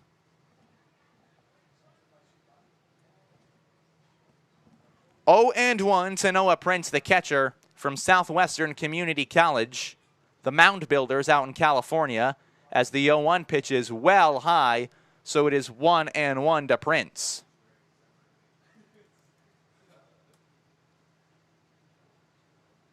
Prince from Castle Rock, Colorado, had a torrid month of April. He went 15 of 44, hit .341 at Southwestern. With Tucker Bond down at second, the 1-1 home is high, so it's 2-1. From the same hometown as Christian McCaffrey and Ann Strother out in Castle Rock, Colorado. Just around the Denver areas. The 2-1 pitch is swung on through, so now it's 2-2 with 2 out and a runner at second. Here in the bottom of the 4th, Plainsmen trail by 5 after they allowed 2 in the top half of this inning. They would like to get something across here and not have to work some more late inning magic. Who knows how much of that they have left after Kenneth Sugi's grand slam yesterday in a game they lost 6-5 to the Denver Rough Riders. Checking the runner back at second in Bond, but the throw is well behind him, so Bond does not have to slide. Prince's home run on opening day broke up a no-hitter that Tyler Bryant was working on. That was part of a Plainsman loss back against the Western Nebraska Pioneers. As they started the season 0-10, they are now 2-14 on the year as Prince fouls one off, so it'll stay 2-2. After their 0-10 start, the Plainsmen have been 2-4 over their last 6. Over their last 5, it has been 1-4. Their one win of their last 5 was the second of that doubleheader against the Pioneers on Father's Day. In that one, Butterfield got the save. 2-2 home is high and away, so it is now full with 2 outs. On deck is Trey Runge. And if Runge can find his way up to the plate, he would look for only his second hit in a Plainsman uniform, which could cut the deficit. But right now, they've got to work on getting Noah Prince on and extending this inning. Moser's full count pitch on home is a swing and a miss from Noah Prince, and the side is retired. Tucker Bond is left in scoring position after leading the inning on an error. It is 5-0 as we enter the 5th here in North Platte, Nebraska. Great Plains Foot and Ankle, providing quality health care since 1991. Great Plains Foot and Ankle is the perfect place to go for any foot pains. And with no referrals needed, it's as easy as ever to schedule an appointment with them today. Maple Park Dental Associates has the best quality dental care and the friendliest staff. With top-notch dentists in 3 locations, you can be sure to get your regular checkups and cleaning, plus any dental care anyone in your family needs, including fillings, crowns, bridges, root canals, wisdom tooth extractions, implants, dentures, partials, straightening, and whitening. They can even help with those facial fine lines and wrinkles. Love your smile with the help of Maple Park Dental Associates, with offices in North Platte, Sutherland, and Broken Bow. Miller Coors provides beer to Bellwood Field for the 2023 season. From Coors Banquet and Light to Budweiser and other Bud products, the Plainsmen are proud to have Miller Coors provide beverages for all Plainsmen home games, and please drink responsibly. This Thursday and Friday, be sure to come to Bellwood Field for a special baseball experience as your Plainsmen welcome the Australian Select Colts for 2 days only. Experience international baseball in North Platte with both games at 6:35 local time. Be sure to get your tickets today at northplatteplainsmen.com. We go to the 5th inning between the Plainsmen and the Grays. 5-0 Greeley against North Platte after North Platte leaves Tucker Bond on second base. The 4th man in as many innings they have left on base. That has been a problem for them all season. And now 6, 7, and 8 will hit for the Greeley Grays. It's Crew Walker, the catcher, who has a single. He reached on an error, has already scored a run, and he takes ball 1 inside. Bryce Butterfield, who was pinpoint in his last start, has struggled with command today as the next pitch is fouled off behind us, so it is 1-1. He looked good against the Pioneers, but coming off of 1 day's rest after the save, has looked flat as there's a fly ball into left field moving over Sugi. That ball will drop in foul territory, so it'll go to 1-2. As Butterfield pitches with that powder blue glove on his off left hand, he's one of 2 pitchers with colorful gloves, as Sota Indin, another starter, has that banana yellow glove. The 1-2 pitch is outside. Count goes to 2-2. Indin explained to me that his yellow glove meant to remind him of his friend in Japan who had a glove just like that. As the 2-2 home is high, so the count goes full. Butterfield's glove of powder blue, the same color attributed to Father's Day in Major League Baseball. Butterfield set to be a dad in July. The 3-2 pitch is a fly ball in the air to left center field. Moving in on it is Knowlton. He will reach up, make the catch, and there's out number 1. So that'll bring up the 7-hole hitter, Alex Martinez. Martinez in this game, 0 for 2, a strikeout and a ground out.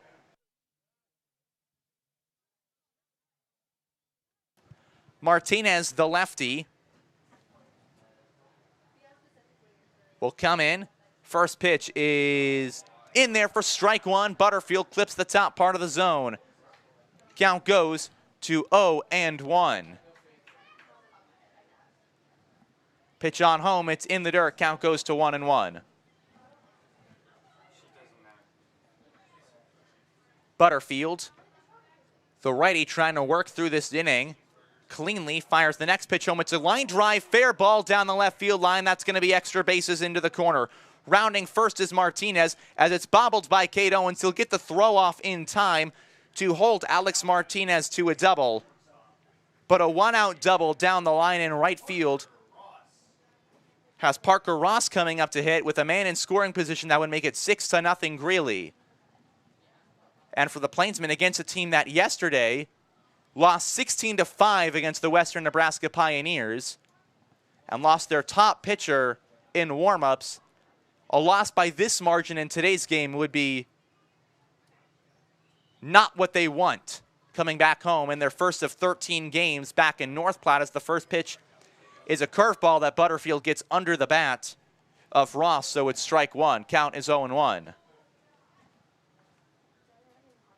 Butterfield sets on in, fires it, and there's 0-2. He breaks another curveball top of the zone, so the count runs 0-2. Butterfield sets on up and will fire the 0-2 pitch home, swinging a looping liner into right field. That'll fall on the green grass. That's a base hit. Cade Owens charging it, so that'll hold the runner, Alex Martinez, down at third. But a single by Ross has them at the corners with only one out.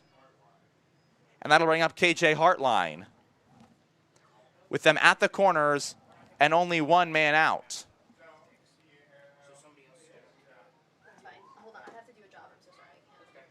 Butterfield's coming set. Hartline reached on an error his last time. That extended the fourth inning, where the Grays scored 2 as the next pitch is high. It's ball 1. The Plainsmen, who looked coming into today, try and start the homestand on the right foot, have stumbled out the gate. They trail by 5, and now with runners at the corner at 1 out, are in a scary position where they could trail by even more, sending it to the bats as the next pitch is away. It's 2-0. Butterfield sets on the mound. He will fire pitch in the dirt in front of the plate. Runner will break for second. Throw down to get Ross is not in time. Runner breaks for home. The throw to Prince. That is in time. They catch the runner coming home. So the ball skips in front of the plate. Prince throws it down to second as Ross went to steal. On the steal, Alex Martinez tries to execute the double steal, but a 2-6-2 double play. And now it's 2 outs, a runner at second, and a 3-0 count to the 9-hitter, KJ Hartline. As the next pitch is inside, so he walks Hartline. So it's runners at first and second with 2 outs.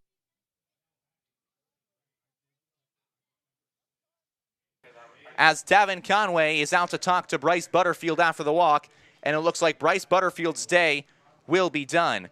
So after a stellar performance against the Colorado Tribe his last time out on Monday, Butterfield's Tuesday appearance does not go as well.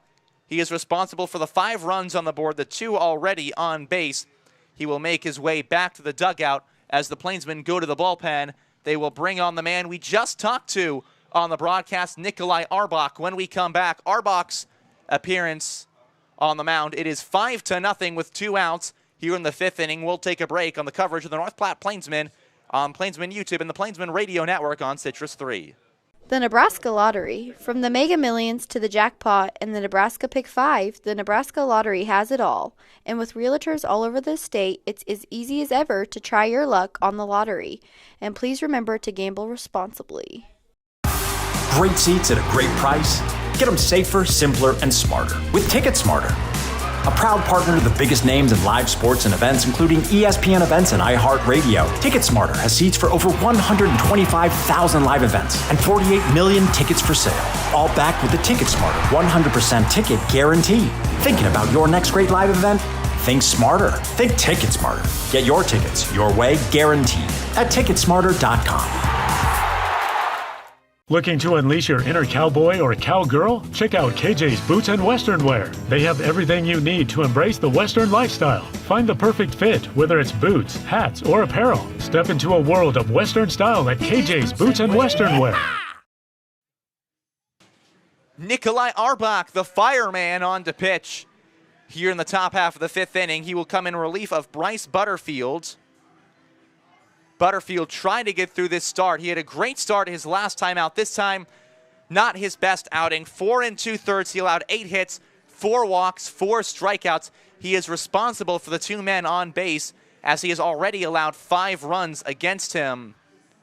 And now Nikolai Arbach makes his way out. His last appearance came in the first game of the doubleheader between the Plainsmen and the Pioneers. He came in to settle down what Sota Indon had started. Indon came into the 7th inning with a lead, a 1-run lead. He then struck out the first batter, walked the next 2. Arbach comes on. He hit Isaiah Gibbs to load the bases. He then got Brad Halleck to strike out. And then Cameron Schneider on a looping single that just hit fair down the right field line, walked off for the Pioneers, gave them a 6-5 win, and crushed the Plainsmen Hearts in that first game.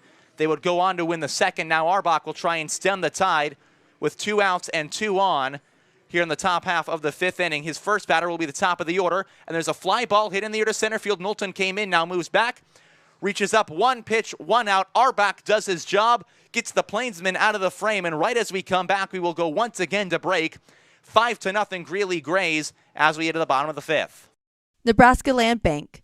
Nebraska Land provides big bank services with the benefits of a local establishment. With 3 locations in North Platte, Nebraska Land provides home loans and personal accounting services along with business service as well. At Mid-Plains Community College, we look to the future of students and their success, the future of the workforce and our community. We don't believe in waiting for opportunity. We create opportunity through a hands-on learning experience with instructors that provide one-on-one knowledge, skills, and training. Because whether you're on your way to a 4-year college or university or starting a new career, the future is you. Transform your future at Mid-Plains Community College. Scottsbluff County Visitors Bureau. Located just 3 hours from North Platte, Scottsbluff County features some of the most stunning landmarks in the state. From Chimney Rock to the surrounding hills and bluffs, Scottsbluff County has it all for your outdoor exploring dreams. Welcome back. The North Platte Plainsmen trail by 5 runs as we enter the bottom half of the 5th inning. Tobias Zabore along with you. As Moser still out on the bum for the Greeley Grays, he will have to face 8, 9, and 1 from the Plainsmen batters.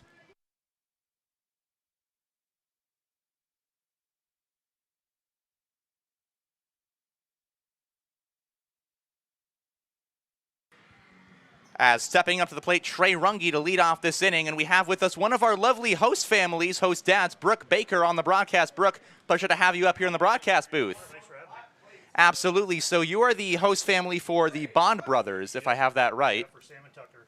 And what are those two like, having them together as under your roof as their host family? They're amazing kids.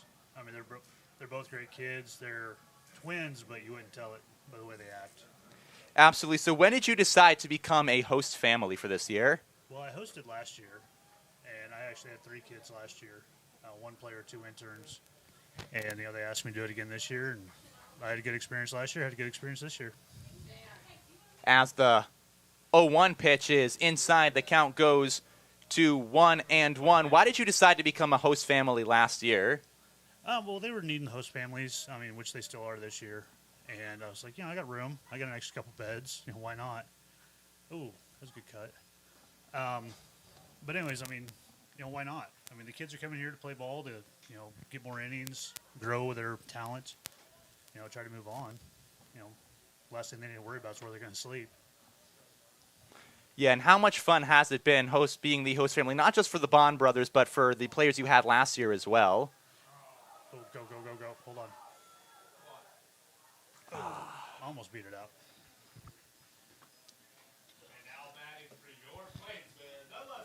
Sorry, I help with color for the Legion team. So last year, like we had a pitcher last year, and my kid pitches for the Legion team. So he learned a lot from having a college pitcher in the house. A lot of practice that way, learning new skills. And this year with the Bond boys, his batting has improved. I mean, any chance they get, they're all going to the cages together. It's kind of nice. I mean, it's like having big brothers. Yeah, as the first pitch swung on through by Kyle McConaughey. What would you say to people who are thinking about becoming host families but haven't yet decided if they want to take that step? I'd say do it. I mean, it's an experience. I mean, you look at this year's team. We got how many kids from Japan this year? We got 4. I mean, 4. I mean, that's the experience right there alone. For you, if you have other kids in the house, I mean, they're learning different everything. Learning different traditions, learning different languages.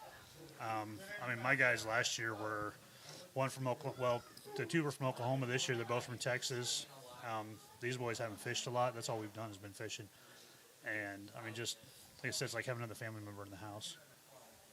As the next pitch home from Moser, the 1-2 offering, is in the dirt, so the count goes to 2-2. Yeah, that ties into my next question of what have these players brought to you that, not just from baseball perspective, but just learning about life brought into you and being a host family? So last year really was huge. That was a good take. So the coach they had last year, J.M. Kelly, he was huge with discussing like recruiting, like how that goes for the college level, for my son, which we're still in contact. We're pretty good friends still. So, I mean, that was a friendship that became because of this team. Drop. I thought we were going to have a Texas moment there.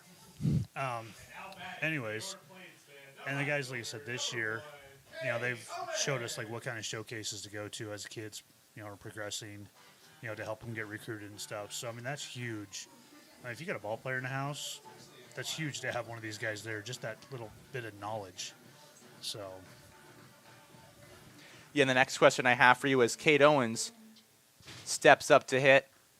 Next season, looking ahead, will you plan on being in a host family again? As long as I'm still in town, yeah. That's the plan. Absolutely. As Kate Owens takes the pitch inside, would you recommend being a host family? If there anyone out there who's listening who is thinking about being a host family but hasn't yet made that decision and is listening right now and might want to do it, would you recommend that? Absolutely. That step? I mean, it's one of those thankless deals. I mean, you don't get paid for it, which isn't a big deal. I mean, I don't care. It's kind of cool to have them there. You're providing something for them. Like I said, one less stressor for the summer. And I know, like, right now, a lot of the interns don't have a host families. So, I mean, to people that are listening, the interns that don't have a host family, I've met pretty much every one of them, and they're pretty darn cool. And, I mean, I've mentioned that I would take, I got extra rooms. Problem is, it's mostly girl interns, and I got a 15-year-old son at home. I'm not bringing home, not bringing home a college girl when I got a 15-year-old walking around the house. That's just, no. So. As we're always in need of host families, the last question I'm going to ask you during this inning break, what has been the most fun thing you have done with your host players and interns while you've been a host dad? It had to be this year going fishing. I mean, taking Sam and Tucker fishing, watching them both catch their first fish ever was entertaining. I mean, it was almost like I was taking my kid fishing for the first time back when he was little again, I mean, they were getting caught in the trees all the time and all that stuff. So, I mean, it was kind of comical. But then, like I said, when they actually caught something, reeled it in, the look on their faces was like, okay, So, I mean, it's memories they have. So, I mean, it's huge for all of us. All right, Brooke, well, thank you so much for joining me on the broadcast, and thank you so much for all your work as a host dad. We thank you for everything you do for these players. No, not a problem. And again, if anyone out there is interested in becoming a host family, you can contact Myra. You can find the contact information and the phone number on the website for the North Platte Plainsmen, northplatteplainsmen.com. We're going to take a break. When we come back. Top of the 6th inning here at Billwood Field. North Platte Regional Airport. With 2 daily flights to Denver, North Platte Regional Airport is just one short connection away from any destination in the world, all with short lines and personal service. Remember on your next flight to fly with North Platte. Pepsi. From providing beverages to Plainsmen home games to being in the local deli's drink cooler, Pepsi is proud to support the North Platte Plainsmen, and our thanks to them for keeping the drink coolers stocked and ready at Billwood Field. Get great seats, safer, simpler, and smarter with TicketSmarter. Choose great seats from over 125,000 live events, all backed with a TicketSmarter 100% ticket. Welcome back as Nikolai Arbach comes back on the bump for the Plainsmen. He will pitch the top of the 6th inning. We are tied, or we are down 5-0 between the Plainsmen and the Grays. As the first pitch is a ground ball hit on the infield, foul ball off the left side. Count goes to 0-1. The pinch hitter coming in for Greeley, number 2, Jaden Fulcher from Centralia College out of Gresham, Oregon.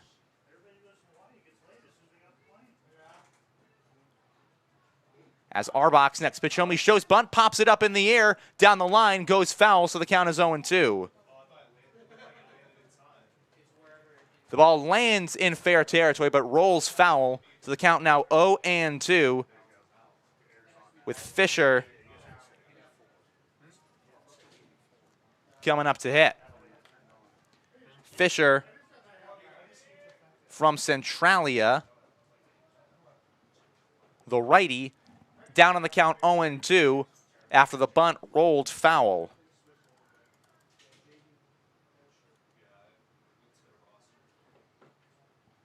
Coming up, Arbach readies and fires on home with the 0-2 swing and a miss. He got him. There is out number 1 here in the top of the 6th inning. A strikeout swinging, and now it's Brogan Barr. Barr has walked twice and grounded out already in this ball game. Jaden Fulcher was the pass batter, excuse me, as the next pitch is inside for strike 1. Count is 0-1.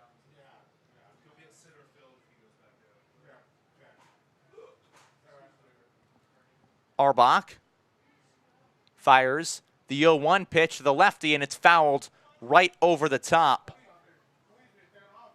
of the netting, so the count goes to 0-2. Arbach readies with the 0-2 pitch, 1 man out to the lefty Barr. He will ready and fire on home.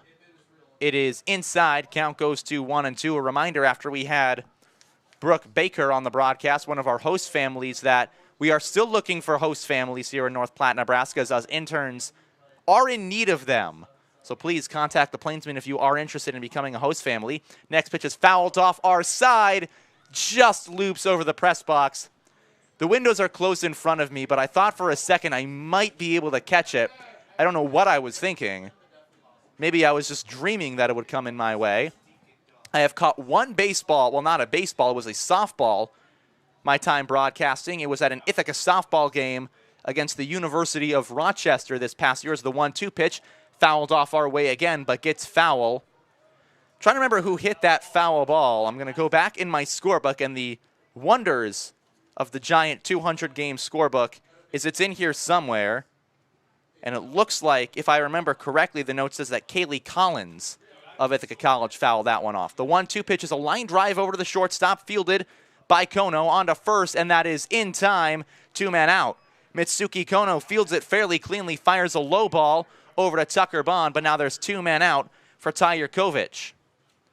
And also a thank you to Baker for turning the air conditioning on here in the press box. It was nothing short of warm up here. As we had the air blowing earlier, it stopped, and then it got warm again.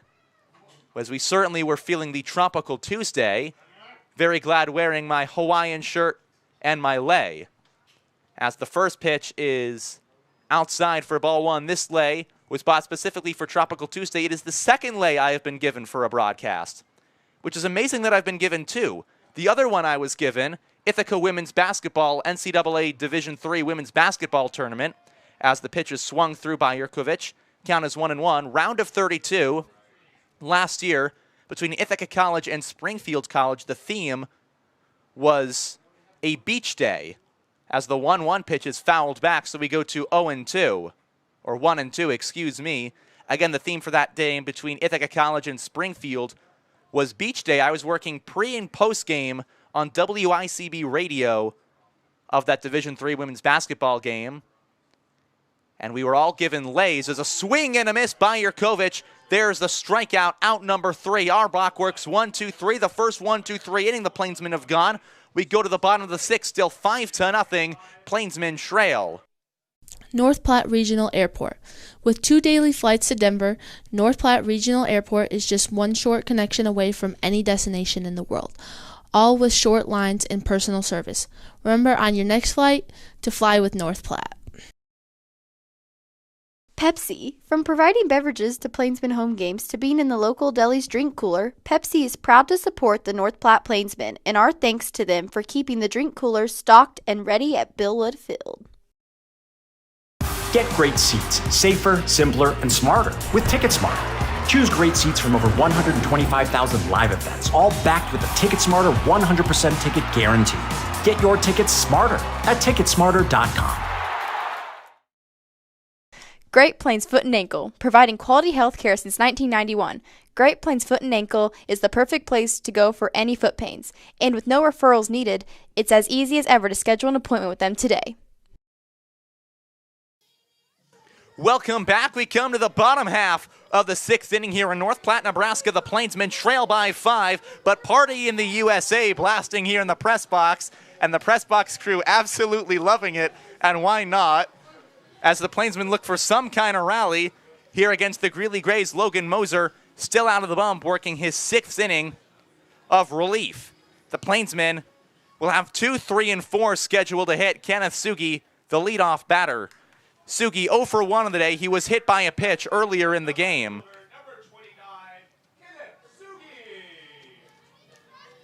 And we look back to yesterday's game. Sugi had the grand slam that tied it against the Denver Rough Riders in Denver, Colorado. Plainsmen lost that game by 1.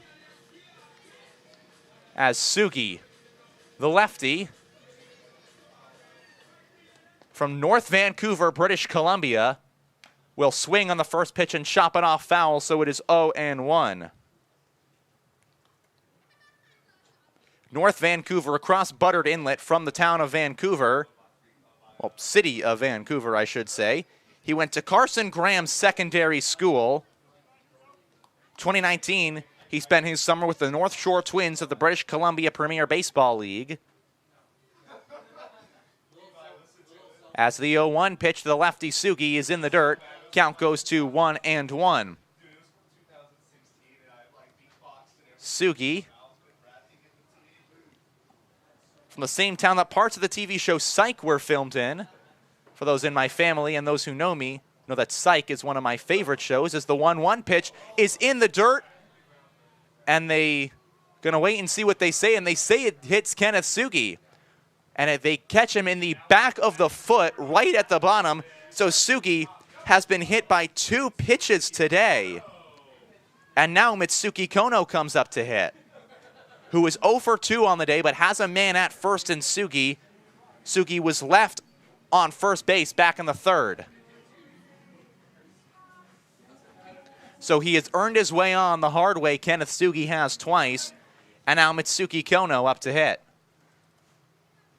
Kono, one of the 4 Japanese players, takes ball 1 well inside by his shoes. Kono, from Akashi in Japan, went to Akashi Shigoyo High School. As he hits a line drive that gets past the glove of the first baseman Martinez into right field. Stopping at second is Kenneth Sugi. So it's first and second to lead off the inning for the Plainsmen. They have yet to get anything to go with men on base. But now it's Tucker Bond, who is stumbling his way up to hit. He's 0 for 2 with an error on the day. He is flown out to right field. That ended the first. He led the fourth off with an error, was stranded at second base.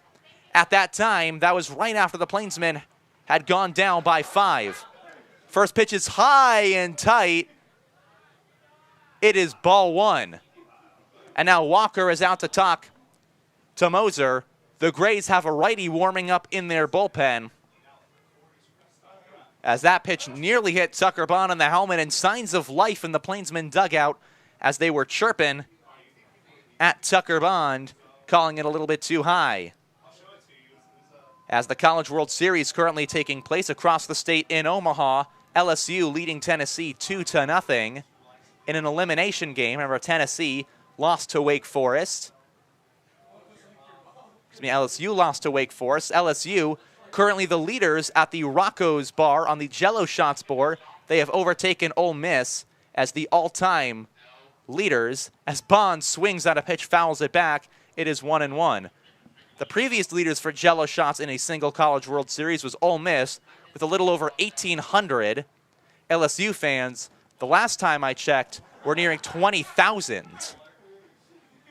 As the Baton Rouge contingency has shown up in Nebraska. As the 1-1 pitch to Bond is strike 2 on the outside part of the plate. Count 1-2 to the righty power hitter. 1-2, nobody out to the power hitting righty Tucker Bond, who is yet to drive anything in, as the Plainsmen still with only 2 hits have no runs scored. Here's the pitch. It is outside, and the count is 2-2. Bond wisely takes a pitch outside that was really close, but is able to lay off. So it's even at 2-2 with nobody out and 2 on. Plainsmen trailing by 5. Keeping this going before their first out would be crucial if North Platte wants to make a comeback. There's a line drive, and it takes a weird bounce to the shortstop. There's 1 out. On to first, they will have the double play. 2 men down. It took a weird hop down to third as Kenneth Sugi, but the weird hop assists the Greeley Grays in turning a double play. So now they have 2 outs, and it's Zach Knowlton with a man at third base. And for the Plainsmen, who are trying to make a comeback, that double play, the very last thing you want. And the last thing you need. As now it's 2 outs, Sugi at third. First pitch is low for ball 1 to Knowlton, who is 0 for 2 on the day with a fly out and a pop out. The pop out got the first out back in the 4th. The inning where Bond was left at second base, as now it is 1-1 after the strike on the outside part to Knowlton. Here's the 1-1 pitch. Swing and a miss. Now it's 1-2 as he went after a ball in the dirt. On deck is Ryan Kelly. Kelly 0 for 1 on the day at the dish. Knowlton is 0 for 2. Here's the pitch. It is high, and that's a ball. So it's even at 2-2 with 2 outs. Runner at third. Plainsmen trail by 5. In the bottom of the 6th inning, running out of time if they want to make a large comeback. Next pitch home is a little looping fly ball into right field, moving in the right fielder. He dives, and he will make the catch. The inning is over. The Greeley Grays have all the luck going their way. They leave a man at third base. It is 5-0 as we go to the 7th. Looking to unleash your inner cowboy or cowgirl? Check out KJ's Boots and Western Wear. They will have you looking sharp for Nebraska Land days. Whether it's boots, hats, or apparel, KJ's Boots and Western Wear will have you stepping into a world of Western style. Great seats at a great price. Get them safer, simpler, and smarter with Ticket Smarter. a proud partner to the biggest names in live sports and events, including ESPN events and iHeart Radio. TicketSmarter has seats for over 125,000 live events and 48 million tickets for sale, all backed with the TicketSmarter 100% ticket guarantee. Thinking about your next great live event? Think smarter. Think TicketSmarter. Get your tickets your way, guaranteed, at TicketSmarter.com. Clear, focused eye care with comprehensive optometry service ranging from exams, corrective lenses, and treatments for dry eye. Clear Focus is your one-stop shop for any visual needs you have. Check them out at clearfocuseyecare.com. Rui Yoshida, the Plainsman second baseman, who is on the bench for today's game, wins the hula hooping contest. As part of our Tropical Tuesday theming, Rui Yoshida looked very good with the hula hoop, experienced. As we head to the seventh inning, Plainsmen trailing 5-0. Nikolai Arbach will work his second full inning on the bump. As the Plainsmen trying to settle down the Grays and do anything to stay in this ball game, they will work 5, 6, and 7 Carson Fagan up to hit. Fagan has singled, struck out, and grounded into a double play. Just the fourth double play the Plainsmen have turned all year.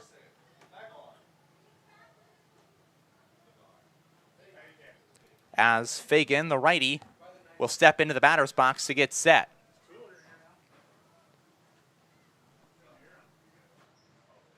First pitch from Arbach in this frame is high. And so the count is 1-0. 1-0 to Fagan, the righty. And the pitch. Swing, and the bat goes flying off towards the Plainsman dugout. Scrambling is Javon Suarez, Noah Soper, and Justin Santos. They all go different directions to avoid the bat. And they are able to avoid it. So scary as the bat flies away. But thankfully, everyone is okay. As the 1-1 pitch after the losing the bat is down low, so the count is 2-1. And you can imagine after that, Fagan would like to get some more pine tar to put on that bat, maybe get some better grip. But so now the count is 2-1 with nobody out. The next pitch is high and away, so it's 3-1 in Arbach after working a perfect sixth, in danger of walking the leadoff man here in the seventh. Here on a tropical Tuesday in North Platte, Nebraska, the Plainsmen trail by 5 against the Greeley Grays in this one game they will play against them. The 3-1 pitch is behind the back of Fagan, so he will walk down to first to lead off the seventh inning for Cam Walker. The Grays have had the leadoff man reach base just once in this game. That was the 3-run second inning where everything started to go south for North Platte, as they have felt outside ever since then. Really, they have felt like having an outside chance in this game since they left Owens at third. They have struggled to move runners in, and today has been a microcosm of all the problems the Plainsmen have faced throughout the season. Just 2 hits on their side, swing and a miss. There's strike one to Crew Walker. This Thursday and Friday, be sure to come to Bill Wood Field for a special baseball experience as the Plainsmen take on the Australian Select Colts. More information on NorthPlattePlainsmen.com. Swing and a miss. There is strike two. We're going to see how much our players actually know about Australia. However, being a lot of baseball players from the Midwest, they don't know a ton about the land down under, as the 0-2 pitch, swing and fouled back into the screen, will stay at 0-2. My knowledge of Australia is not the greatest. However, it's good enough. When asked earlier today, name an Australian baseball player not Liam Hendricks, I was able to remember John Wetland. Also, I was sitting on Joe Quinn, the former manager of the Brooklyn Spiders. He was the manager of the Brooklyn Spiders team. That was the worst team in baseball history, as that pitch hits the netting just to our right, so it stays at 0-2. That Spiders team won 19 games in 1899. They are the worst team in Major League Baseball history. The worst team in modern history by winning percentage, the 62 Mets. Sorry, Dad. As a check at the runner at first, but he's back in plenty of time. The Oakland A's have since moved past that mark. So it still looks like the inaugural New York Mets team will hold the record for another year. My dad, a New York Mets fan, it's always fun to rub in how bad the Mets tend to be as a foul ball is lifted into the stands. It'll stay 0-2. To the lefty, Crew Walker, who has a hit and error and has flied out to center field in this game.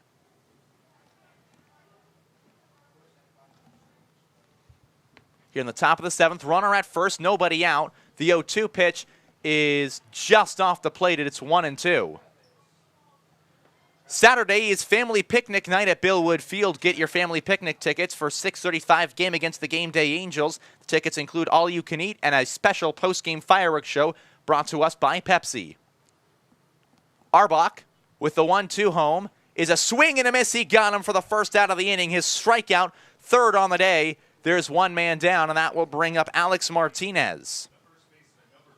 Sunday is Kids Day Sunday, brought to us by Shrake Body Shop. As part of the day, the first 100 kids get in free for the 4:35 game against the Game Day Angels. And Monday is an 11 a.m. first pitch between the Plainsmen and the Angels. That is field trip day at the ballpark. Be sure to bring your group out for a field trip at Billwood Field. First pitch fouled off the right side. It is 0-1. I am incredibly excited for an 11 a.m. first pitch between the Plainsmen and the Game Day Angels. 11 a.m. baseball is the best kind of baseball there is. My favorite team, the Boston Red Sox, who are my hometown team, always play 11 a.m. baseball on Patriots Day, the third Monday of April. As the 0-1 pitch is a ground ball on the first base side. It'll get through the hole. That's the base hit. Down to second goes Fagan. He will chug on into third. The tag is not in time, so they're at the corners with one man out. A single through the right side. And that brings up Parker Ross.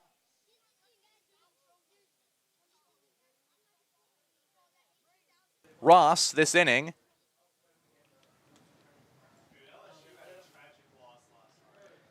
E6, F7, single. He is yet to drive in a run, but that E6 against Mitsuki Kono was what unraveled the Plainsmen in this game. It loaded the bases, and that's what started the troubles. This is a little looping liner into right field. It is caught by the second baseman, Runge, for out number 2.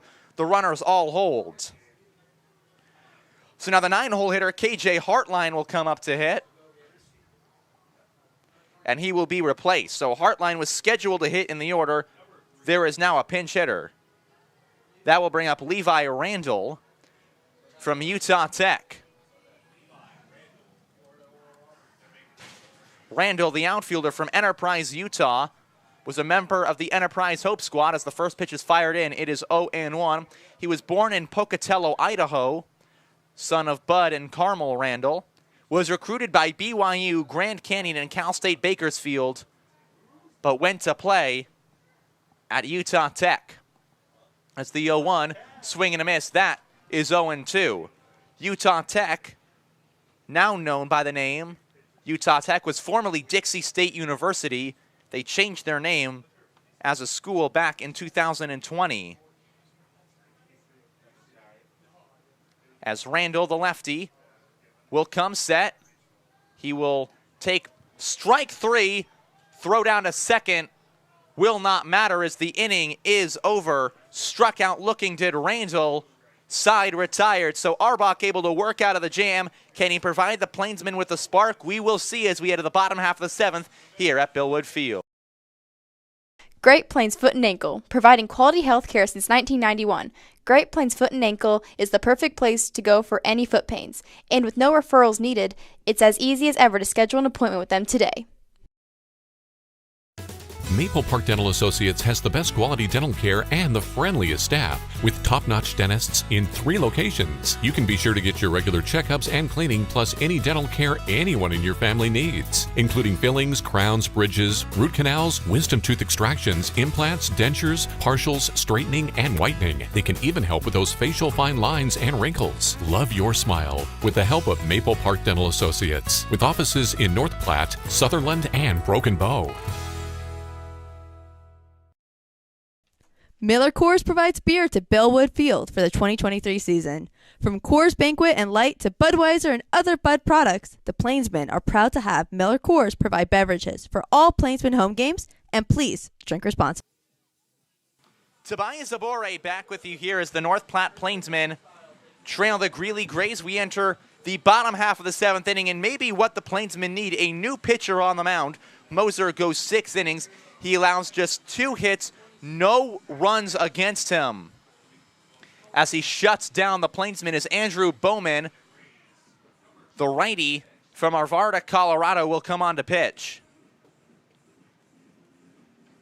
Bowman, a righty from Arvada, a city just outside of Wheat Ridge in Denver, Colorado. The Plainsmen on their road trip yesterday to Denver to take on the Rough Riders stopped in Arvada to have lunch at Chick-fil-A, then made our way over to the ballpark, played a game, and then had dinner in Arvada at a Panda Express, which happens to be the Plainsmen doubling up on their Colorado road trips. The last time we went, it was the same exact lunch and dinner, just at different locations on the other side of Denver in Aurora.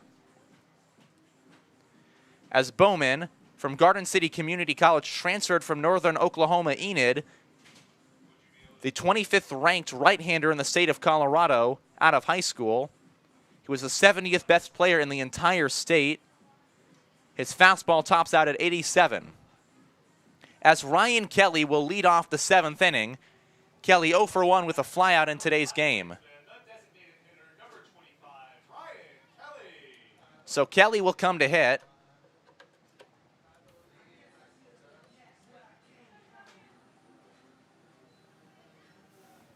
And now trying to face the righty from Arvada. And the first pitch is away. It's ball 1. To Kelly, who has come in, filled in as the DH for Jovan Suarez, who walked his first time up, then was pinch ran for. Pitch is high. It is 2-0 to the catcher, Kelly. Plainsmen trail by 5, and maybe the pitching change is exactly what North Platte will need to get a rally started. They could not get anything against Moser, the first man, as the next pitch is in the dirt. So 3 pitches, 3 straight balls by the righty. As now, he will get set and fire the next pitch on to Kelly, and that is strike 1. Travis Monk, our home plate umpire, has a very interesting strike call for a strike looking. He waits a second and then points right to his right, very dramatically. The 3-1 pitch is away, and Ryan Kelly will lead off the 7th with a walk. Sugi led off the last inning with a hit by pitch. He was stranded there. But now it's Noah Prince with a man on and nobody out here to lead off the 7th. As coming up, their top catcher in terms of power, his 2 home runs, lead the Plainsmen on the season. First pitch is outside to Prince. Count is 1-0.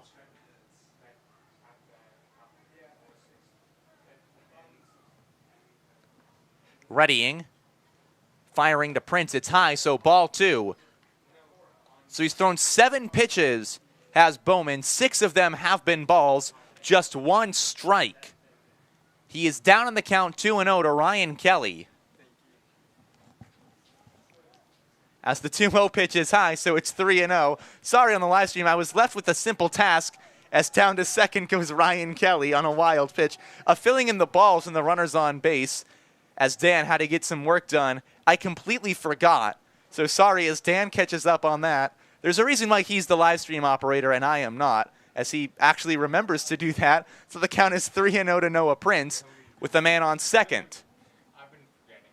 Here's the pitch, shows bunt, and he takes ball 4.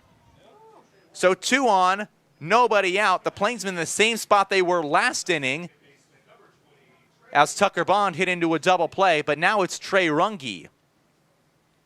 Runge has grounded out and struck out in this game.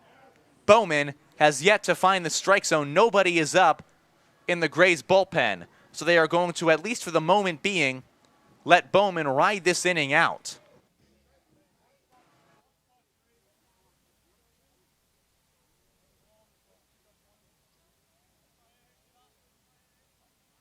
As he will come set to fire the first pitch home to the second baseman Runge, who has just 1 hit on the year, and he takes ball 1 away. Count is 1-0.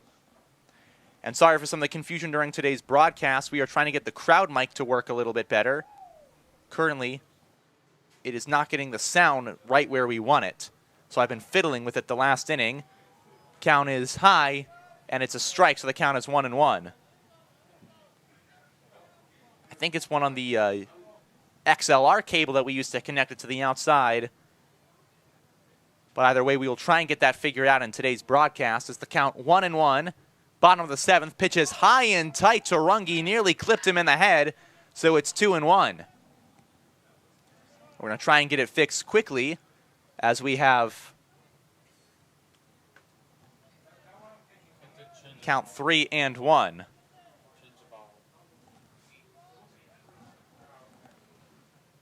Next offering from Bowman to the righty Runge. Pitch is outside. Count is now 3-1 to Runge. Runge has men at first and second with nobody out. Here's the pitch. Swinging a ground ball on the infield, a foul ball, so the count goes full 3-2. It's going to be a tough play for Barr, the third baseman, if he was going to try and turn 2, but regardless, Runge stays at the dish and the runners move back to their spots. Plainsmen trail by 5 against the Game Day Angels, who are down to 4 men on their bench. As they have 9 in the field, 1 pitcher already used. The rest wait on the bench. Here's the full count pitch, swinging a line drive to center field. It will be caught by the center fielder, Meek, and there's out number 1. And it seems like every time the Plainsmen get something going, that happens. And that has been the way it has been all season. They get men on, they hit a line drive, but their line drives are finding gloves.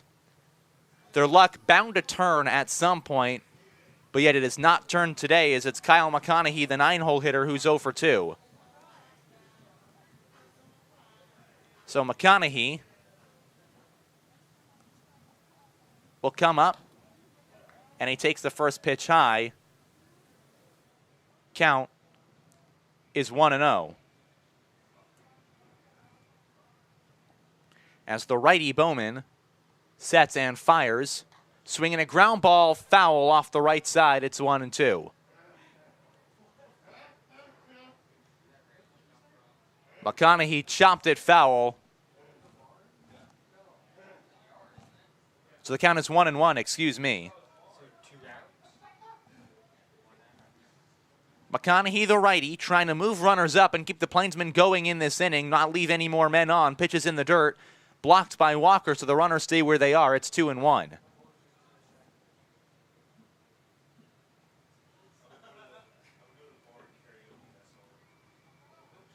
At second is Ryan Kelly. At first is Noah Prince. The 2-1 pitch home. It is in there, strike 2, and we're all even 2 apiece. 2-2 the count with 1 man out to Kyle McConaughey, the third baseman, who's 0 for 2 on the day. The pitch from Bowman is a ball inside, so the count runs full again to the second straight hitter. It ran full on Runge. He lined out to Meek. Now it's full to McConaughey. Here's the 3-2, swinging a fly ball down the air. It'll be foul in left field, so we'll stay at 3-2 with McConaughey up to hit. Up next will be Cade Owens, and the Plainsmen would like to have men on base with only one out for Kate Owens to hit. If not the bases loaded, a run in. As the 3-2 is a fly ball hit in the air to right center field. Ross back, now moving in is Meek. Meek will have it. There's out number 2. And the Plainsmen, who have gotten men on to start innings, turn anemic the second they have men in scoring position. They have left 5 men on base and are in danger of leaving 7 if Kate Owens cannot drive anybody in. They trail by 5 in the bottom of the 7th inning, and it feels like time is running out. But at the same time, it feels like the Plainsmen are getting rallies started. It's just there's no way they can continue it with 2 men out. As Owens, the leadoff man, has a single, reached on an error, and struck out in this game. First pitch is strike 1.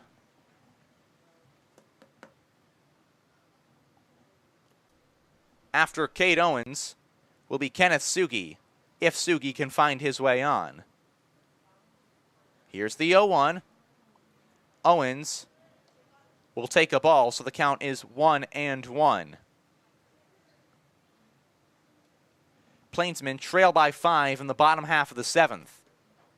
They are looking for anything in this game. 1-1, swinging a line drive into center field.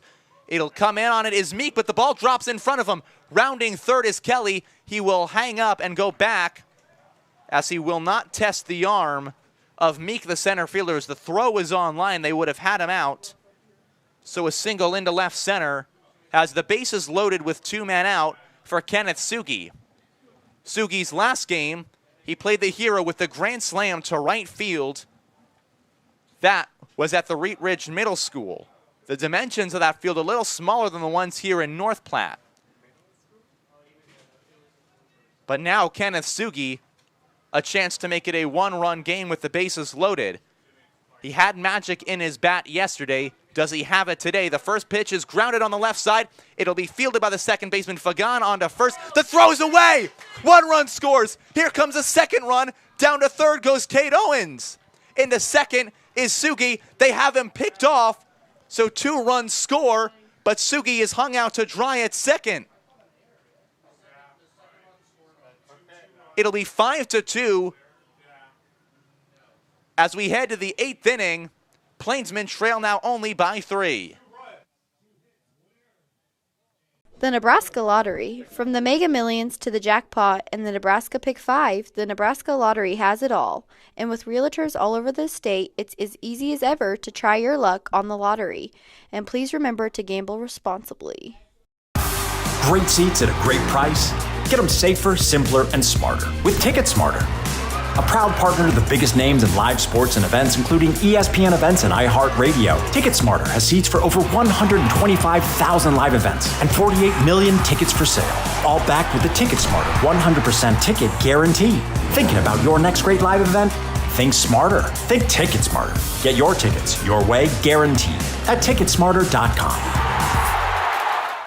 Looking to unleash your inner cowboy or cowgirl? Check out KJ's Boots and Western Wear. They have everything you need to embrace the Western lifestyle. Find the perfect fit, whether it's boots, hats, or apparel. Step into a world of Western style at KJ's Boots and Western Wear. Welcome back to Billwood Field as we have the Dizzy Bat race, and it's Battery Mates Dads doing the Dizzy Bats, the shotgunning of the beers done by Bryce Butterfield's dad and Ryan Kelly's dad, as now the moms are doing the dizzy section of it with the bats. As Butterfield's mom is off, she's down. Kelly's mom is down. An insane sequence. We'll see who gets back up. Coming in to score, Ryan Kelly's mom, as the Kellys win the Dizzy Bat race. Ryan is pretty proud. A insane, to say nothing less of its sequence, as Ryan Kelly's mom goes down, shortly after Bryce Butterfield's mom went down. And now Peyton Ramsey will come on to pitch the 8th inning. Ramsey in relief of Nikolai Arbach, who absolutely dominated on the mound. 2 1/3 innings. He struck out 3 batters, allowed just 1 hit and a walk, and he left men at first and third with 1 out in the 7th to keep it a 5-0 ball game. The Plainsmen score 2 in the bottom half, so it's a little closer.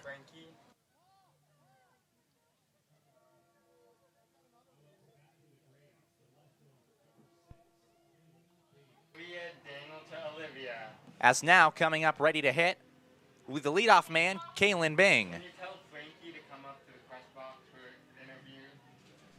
Ramsey, the righty, getting set. His last outing came on the walk-off loss. He was attributed with the loss back on Friday night. First pitch, swing and a miss by the lefty. Count is 0-1.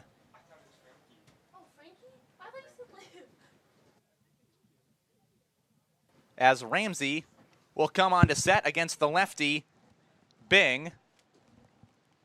First pitch from him, the 0-1, is a fly ball hit in the air to left field. Kenasugi comes back now, moves in on it, makes the catch. There is out number 1 to start this inning. As we have Olivia, one of our marketing and promotion interns, joining us in the broadcast booth. Olivia, how are you today? Good, how about you? I am doing quite well. So the first question I'm going to ask you is the same question I have asked every intern who started, and hopefully you'll do better than Levi because you won't have to write it down. What is it that you do? Well, I'm a marketing and promotions intern, so I help with ticket sales. I also help with the in-game promotions and finding all the kids. Dizzy Bat is my favorite, so whoever comes to one of the games, find me or Nicole or Corey, and we'll get you on Dizzy Bat. Well, the last Dizzy Bat was fairly exciting. How did that come all about with the Kellys and the Butterfields? We put it together because we thought it'd be a great, player family interaction, and then it turned out to be probably one of the best Dizzy Bats I've seen so far. I think that was my favorite up here in the booth. Oh, 100%. So I got to ask you, when did you decide to come out to Nebraska and join the team? I decided really late. I'm pretty sure I decided in March during school, and then now I'm here from Michigan, so let's go. Yeah, and what brought you out to Nebraska to join the Plainsmen? Well, I did have an internship lined up before, but that fell through. So I saw this, and I had an interview with Chuck, and I really enjoyed talking to him and wanting to up the Plainsman program. And now I'm here. And what is the most fun thing that you have done while with the Plainsmen, excluding Dizzy Bat? Because that is a little too easy of a question if I include Dizzy Bat, because that is a lot of fun to watch at least. I don't know. Everything is fun. We come up with different games throughout the game, so I don't know. Honestly, I would probably say the people I've met so far.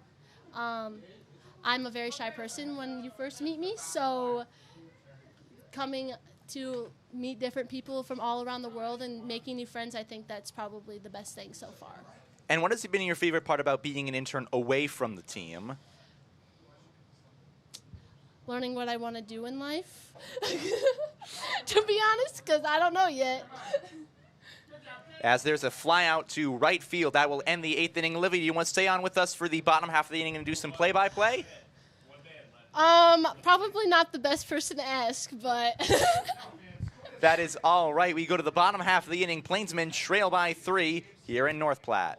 The Nebraska Lottery. From the Mega Millions to the jackpot and the Nebraska Pick 5, the Nebraska Lottery has it all. And with realtors all over the state, it's as easy as ever to try your luck on the lottery. And please remember to gamble responsibly. Great seats at a great price. Get them safer, simpler, and smarter with Ticket Smarter. A proud partner to the biggest names in live sports and events, including ESPN events and iHeartRadio. TicketSmarter has seats for over 125,000 live events and 48 million tickets for sale. All backed with the TicketSmarter 100% ticket guarantee. Thinking about your next great live event? Think smarter. Think TicketSmarter. Get your tickets your way, guaranteed, at TicketSmarter.com. Looking to unleash your inner cowboy or cowgirl? Check out KJ's Boots and Western Wear. They have everything you need to embrace the Western lifestyle. Find the perfect fit, whether it's boots, hats, or apparel. Step into a world of Western style at KJ's Boots and Western Wear. Bottom of the 8th inning, Plainsmen trail by 3 as Daniel Castagna our live stream operator, joins me on the broadcast, and he's going to do some play-by-play for this inning. We've been looking forward to this ever since we had him on the last time. I believe that was our last home game, Dan. Wasn't it? Wasn't it the last home game? I can't remember. I think so, yeah. I think it is. All these home games are starting to blend together for me at this point. It's been a long summer. Yeah, let me... Plainsman will be up to bat. Your key is Mitsuki Kono was the leadoff guy. I got the lineup card right here. I forgot I was play-by-play. That does tend to happen to me as well. I try to eat. You know what? This gives me time to eat my cookie. Koreans, Mitsuki Kono, the number 12 and third in in the batting order, comes up to the base with what's this walk-up song? Isn't it like Fast and Furious, right? It is. Sorry, I was eating the Subway cookie from the pregame meal. I've yet to eat that. I've been nibbling on it between innings, but that was good though. The Subway cookies are so good. And the pitch is good. in, and it's inside for a ball.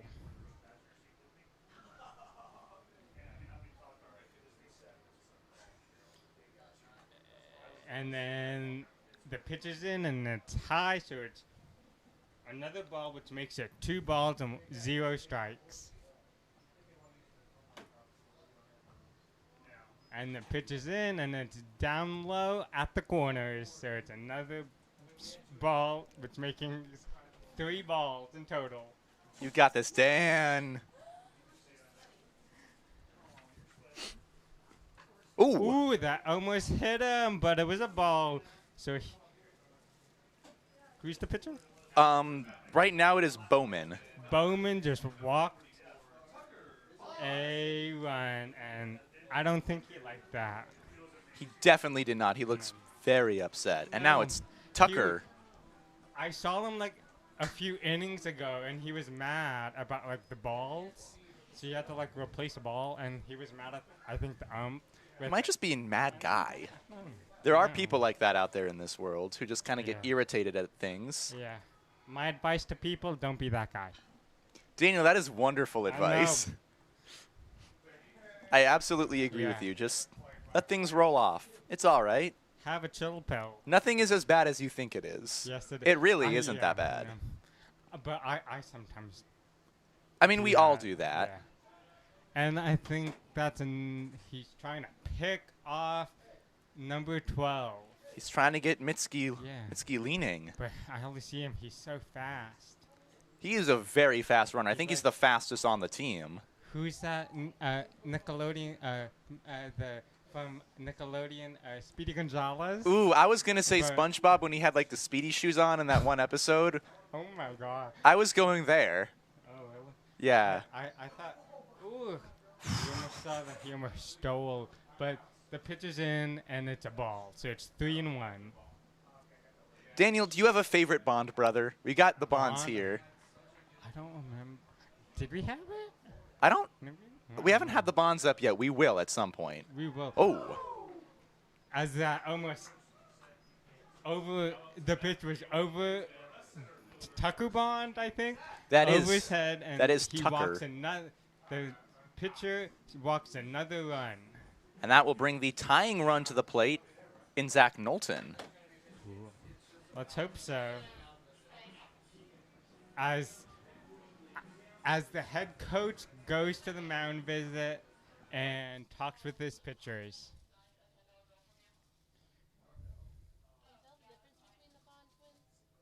Oh, no.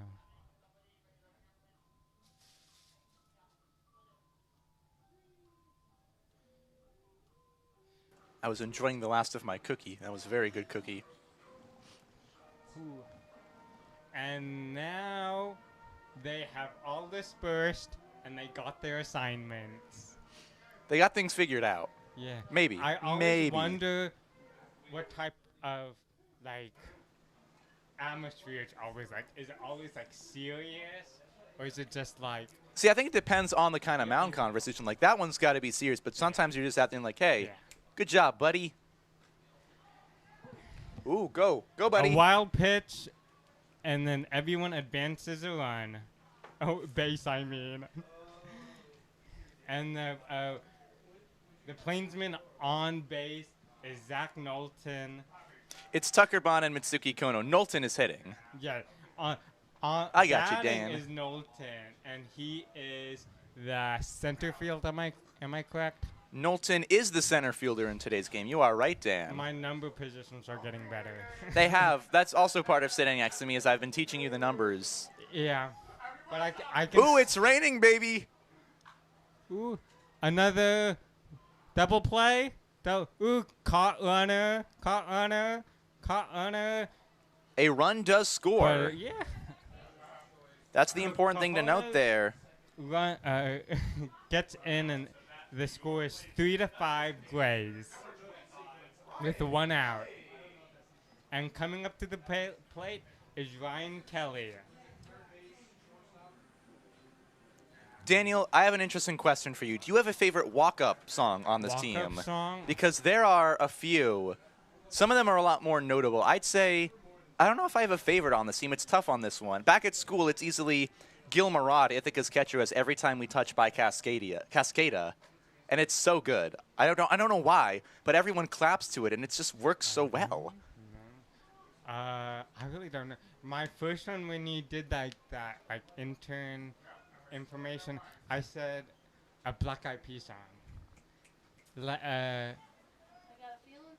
Was it Boom Boom Pow? I Gotta Feel. There's so many of them. No, it's like we gotta start something started. Oh, yes, Yeah. get it started. There we go. Thank you, Olivia. But then I switched it to Walk It Like I Talk It. Which that seems to be on brand for a walk-up. Like, yeah, it seems to fit the theme. Or that Bootylicious song I heard.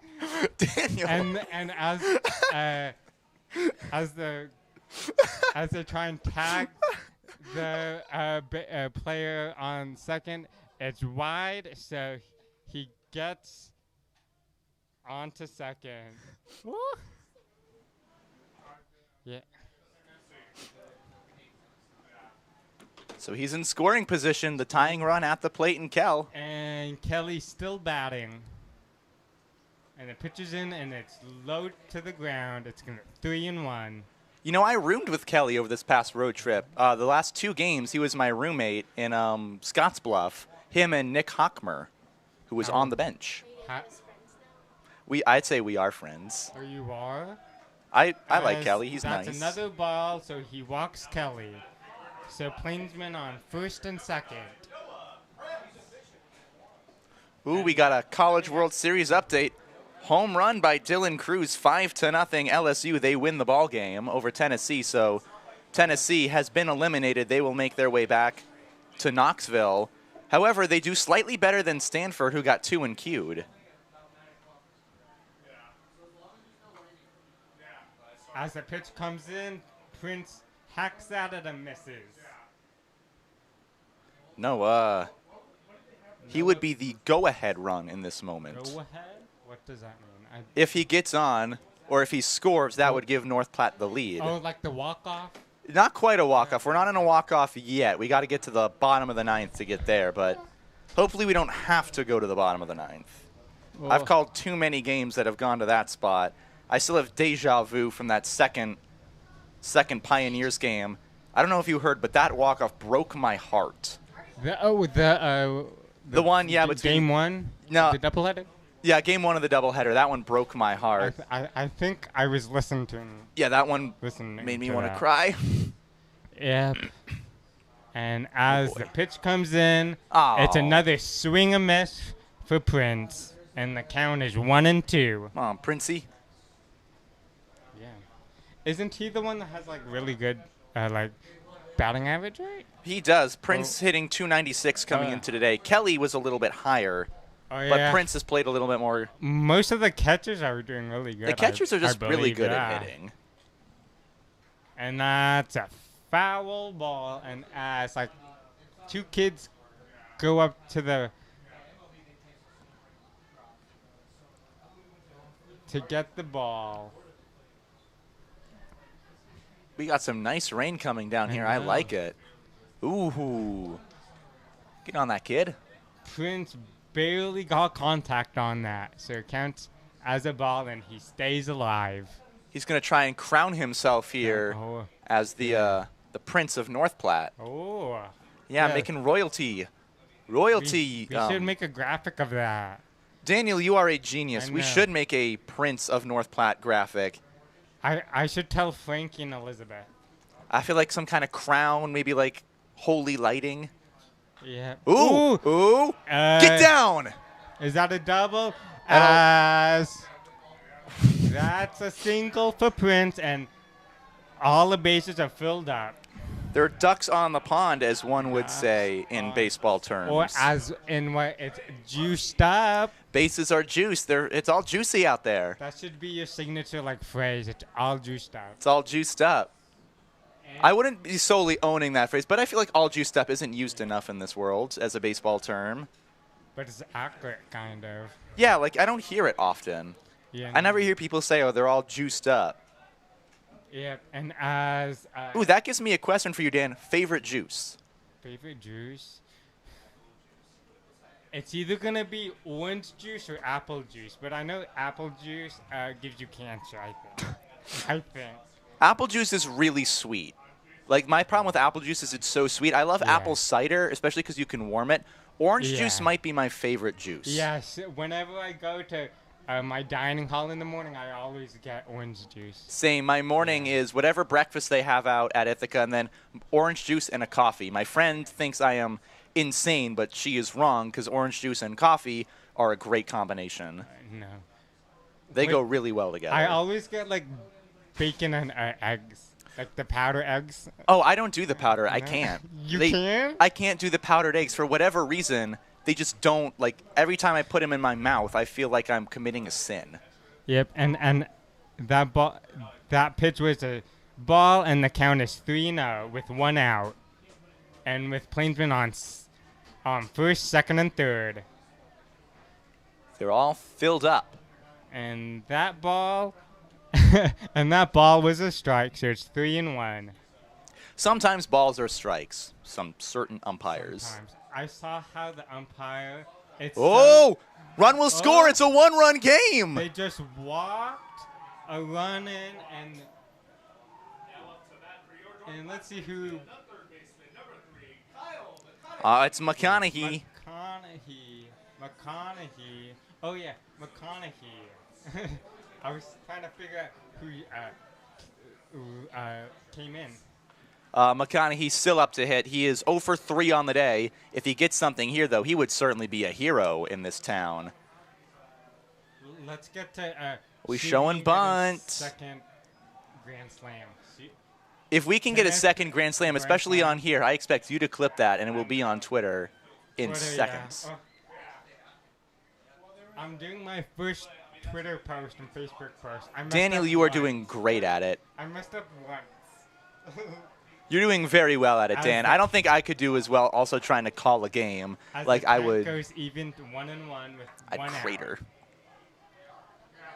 out. As Kelly is 90 feet from home plate, the pitch is in and it's out in the corners, and it's 2 balls and 1 strike. Oh, did they score? One run did score. It's 5-4. I forgot to put it on. That's because you're calling the game, Dan. You don't gotta. I'm trying to practice my play-by-play. Daniel, I expect to hear you being the next voice of the North Platte Plainsmen next summer. You're going to be the voice of the North Platte Plainsmen next summer. I expect to hear that. That's the announcement I am waiting on. Yeah. Let's hope so. Oh. Bunt, swing. Swinging bunt. A swinging bunt. I mixed it. And there was a foul. So the count is still 2-2. We stay where we are. That was kind of like an excuse me swing. Oh, they're only going to get the 1 out, though, so the game is tied. The game is tied. That's how you get a run in, Kyle McConaughey. Tie ball game, 5-all in the bottom of the 8th. How about that, Dan? That's pretty good. I will take that. That's a sack hit. As Plainsmen get out of the dugout to hand clap. Who is it? Kyle McConaughey. McConaughey. You know, a sack hit isn't the most glorious thing in baseball, but it will get the job done. In now, this situation, it was crucial. It gets the job done. Tied and tied. Because it's every man up. Yeah, now we're so all now tied. It's Cade Owens. Come on, Cade boy. Ooh, the showing bunt is an interesting move. He's a speedy guy, but to get that bunt down in the perfect spot to keep him safe and score a run, it would have to be as beautiful as the Mona Lisa. That would be beautiful. That'd be beautiful. But on the same page of beautiful, this guy's not beautiful. Oh, my goodness. I have noticed Nebraska sunsets are surprisingly beautiful. I was not expecting this. But, like, it's some beautiful shades of orange as the rain is coming in. It's kind of dark in some spots, kind of light. We should stargaze, because I heard stargazing as an intern, interns would be cool. I think we do. See, back home, because I live in rural Maine, there is clear sky for days. There's no, like, light pollution, so you can stargaze all you want. It's one of my favorite things. Yeah, this whole experience, because my host family, I'm the only intern that has a host family. Yeah, people out there, if you're thinking about being a host family, please do. We need them. Please do. Us interns are family. staring at homelessness. Yeah. But, yeah. We're desperate. My host family is like in rural Brady, Nebraska. It's like that's a ball. So the bases are filled up with Cade Owens on first. And it's Sugi. Ooh. Sugi. The hero of the last game. Hero, the one that we were legit screaming in the concession stand. Yeah, so you were working Legion with Liz and Nicole? Yeah. Liz and Nicole. And we had you up on, and Liz was doing popcorn, and she recognized the sound, and she like actually screamed. Because Sugi went, Buena notte. You know. But we should get Elizabeth on. We do. We need to get Liz on. She's doing photographs right now in the dugout, but one day she will be in the broadcast booth because we've had a lot of interns. She would round out the family dinner group. Well, Faith would also need to be up here for that to be rounded out. As that ball was a ball. So it's 2-0. We need Faith up here. Oh, Faith, yeah. I think we need Faith up here. We just need the family dinner group, and then we need everybody up here. Obviously, we all. She does kind of an important job there too. Well, baseball ops is slightly important, only slightly. Hit on the right and foul. That's a foul. So it's 2-1. Man. Kenny is small, but he's got pop in that bat. Oh yeah, yeah. Did you see his hair though? His hair is amazing. I love his hair. I think. Kid also knows how to travel. Like he's got one of those neck pillows for the bus. Oh my good. He rides in style. All I can say is, Kenny, I think he rides in more style than I do. I wear like my little red sweater. It's got stripes. I bought it in Kearney on a trip with some of the other interns. Like it was. I wish I was there. I know, Dan. We wish you were there. You had Legion, but you should have come with us, Dan.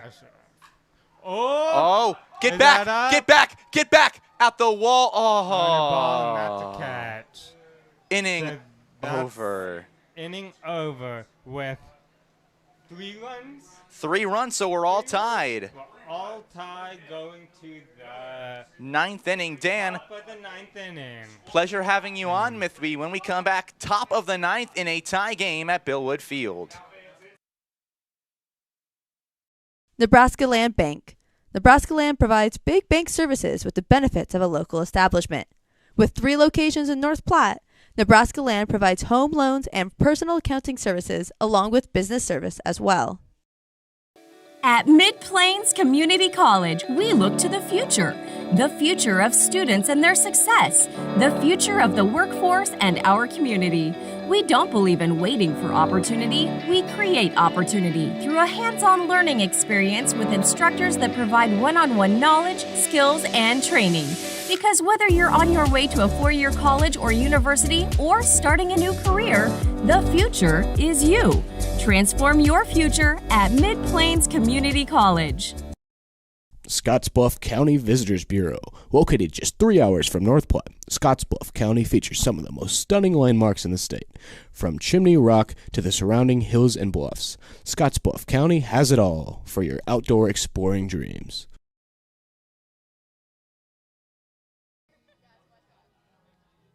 Bum, bum, bum. We go to the 9th inning. The North Platte Plainsmen score 3 in the bottom of the 8th, and we are tied 5-all as we head to the 9th inning. Noah Soper out in relief of Peyton Ramsey. Ramsey comes on, and he pitches 1 inning and settles down the batters. He allows just 1 hit during his frame. Gets out of that jam as Soper will look to go the 9th. Soper came on as the starter that first game played between the Plainsmen and the Pioneers. He went 4 innings, allowed 6 hits on 4 runs, 3 strikeouts. He will look to send it to the bottom of the 9th with the Plainsmen tie. If they're able to do that, it'll be Mitsuki Kono, Tucker Bond, and Zach Knowlton up to hit with the chance to win their first walk-off of the year after being walked off twice. Batting against them, though, will be Carson Fagan, Kuru Walker, and Alex Martinez. These 5, 6, 7 hitters for the Cage Rat, not the Cage Rats, the Grays. Check that. As the rain has stopped here in North Platte, we have a slight break in the clouds. Looking out directly in front of us, there looks to be another front of clouds and some rain. So a little break in the sky. As coming up to hit is Carson Fagan. Fagan, on the day, has only been put out twice. He has struck out looking, grounded into a double play that ended the 4th. He has also singled and walked.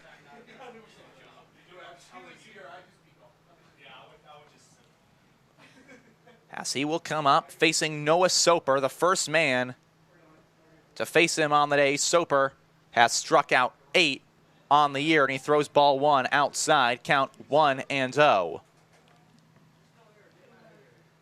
So Soper, the righty, sets and fires on home. It is ball 2 high.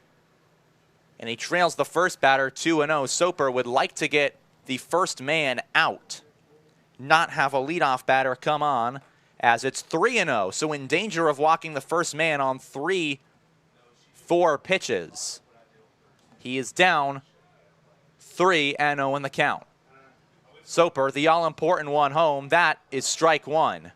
He finds the plate, and now Noah Soper trying to get it on over and get an out to start the 9th inning. They would like for the Plainsmen to have a clean one. 3-1 pitch, swing and a miss. The bat goes flying into the stands. We hope everyone is okay. That is the 2nd time a Greeley Gray has lost the bat. Looks like everyone is okay.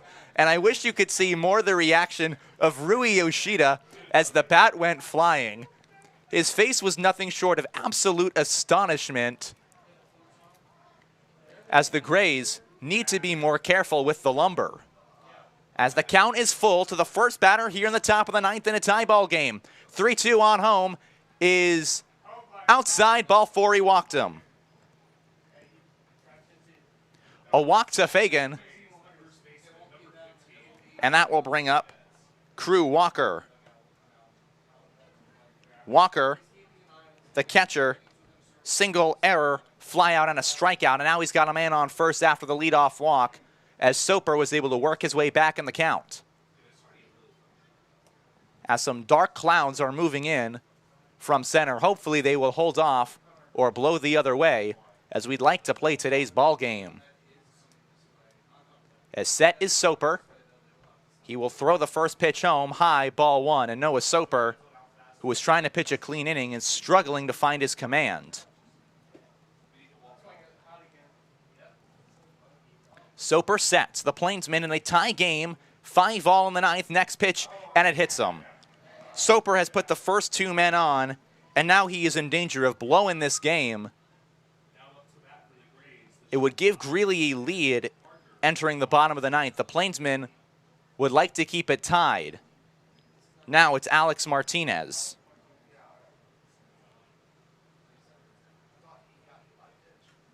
Martinez, strikeout, ground out, double, and a single. He now has 2 on and nobody out. As the first pitch, a swing and a miss. There is strike 1 against Martinez. So the count is 0-1. Soper would like to get out of this with as little damage as possible, trying to avoid any run scoring. The 0-1 is high, so it's ball 1.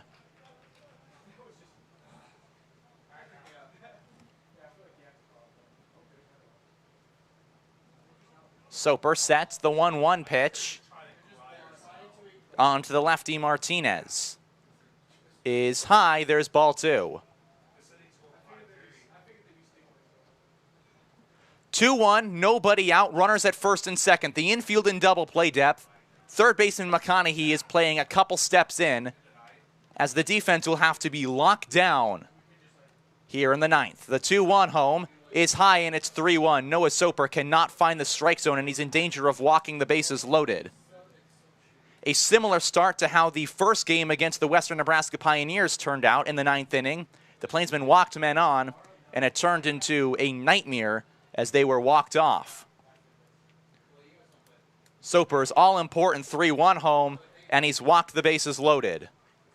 Noah Soper has the bases loaded with nobody out, and the Plainsmen are in danger after coming all the way back down 5-0 to tie it in the 8th. In danger of blowing this tie game. They have only won 2 games all season. They have yet to win one at Billwood Field. And a mound meeting to calm down Noah Soper.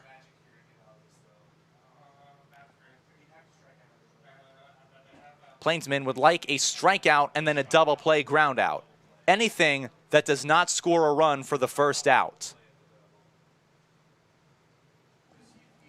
They will have their 3, 4, and 5 due in the 9th.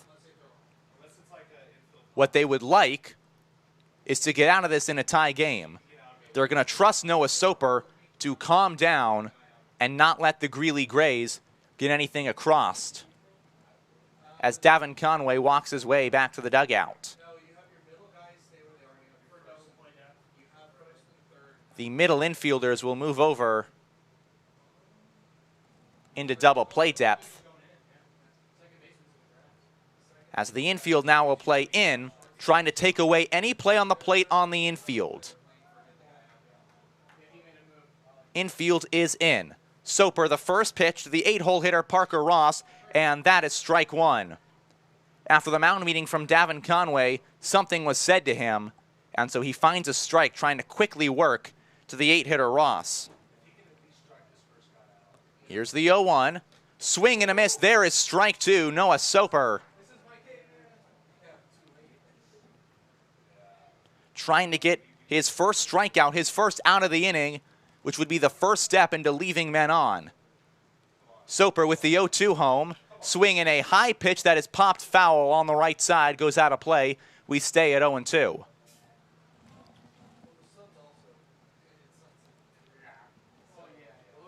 Plainsmen trailed at once by 5. They have now tied it.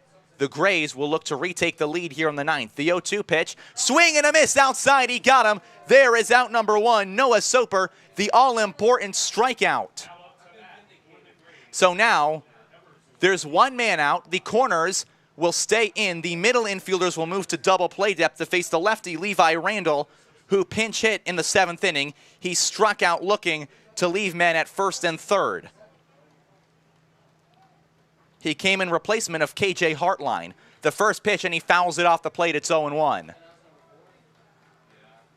Soper has 0-1 count to the 9-hole hitter with the bases loaded and 1 man out after a strikeout to Parker Ross in the 8th spot.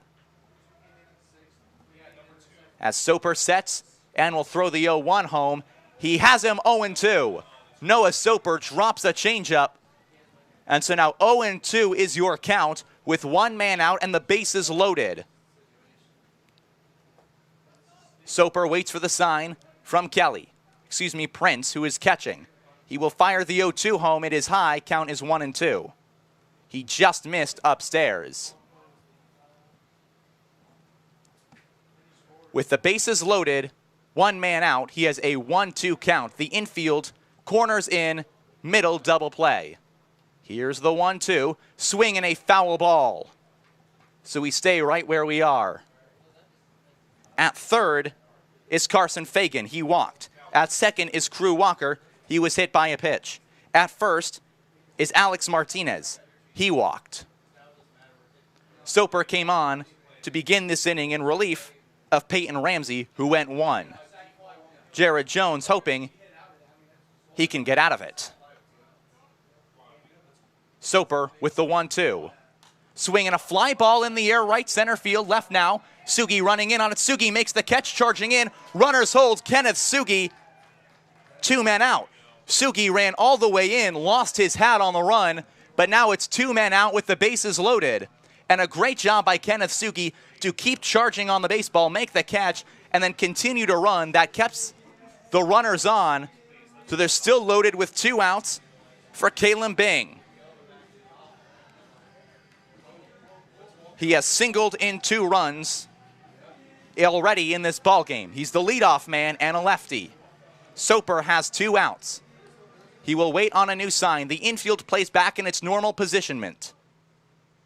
Shifted slightly for the lefty. The first pitch is strike 1 from Noah Soper. It is 0-1. Soper. And time is called by Noah Prince, the catcher. He will go out and talk to Soper in a tie game in the top of the 9th. The bases are loaded with 2 outs, an 0-1 count, and Noah Prince will try and settle the reliever on down as he tries to hold this game to the bottom of the inning. So Prince is back as we get ready for the 0-1 pitch to the leadoff man, Kalen Bing, who is 0-1 in the count. Bases loaded, 2 men out. Both dugouts on the top railing. The 0-1 pitch. It is just outside 1-1. Soper missed a strike by maybe an inch. So the count is even at 1 apiece. He will come set. And the 1-1. Swinging a foul ball hit just below where I am. That was maybe a foot below where I was. If there wasn't glass here, I could have maybe had a play on it. That was right there. I almost had it. So we finally get a foul ball right by me in the press box, and we have glass in front of me. You're kidding. Now we just need a ball through this window. 1-2 the count, 2 outs, and the bases loaded after the foul ball. Soper comes set. He will fire. Swinging a fly ball in the air on the infield. Kono under it. He makes the catch. Noah Soper leaves the first 3 men on. The bases loaded. We go to the bottom of the 9th. Still 5-5.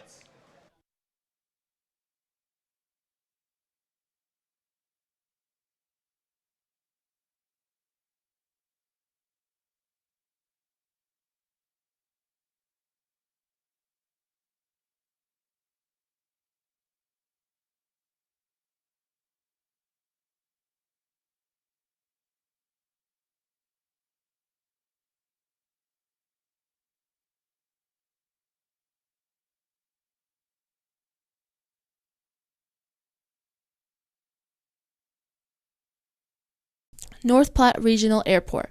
With 2 daily flights to Denver, North Platte Regional Airport is just 1 short connection away from any destination in the world, all with short lines and personal service. Remember on your next flight to fly with North Platte.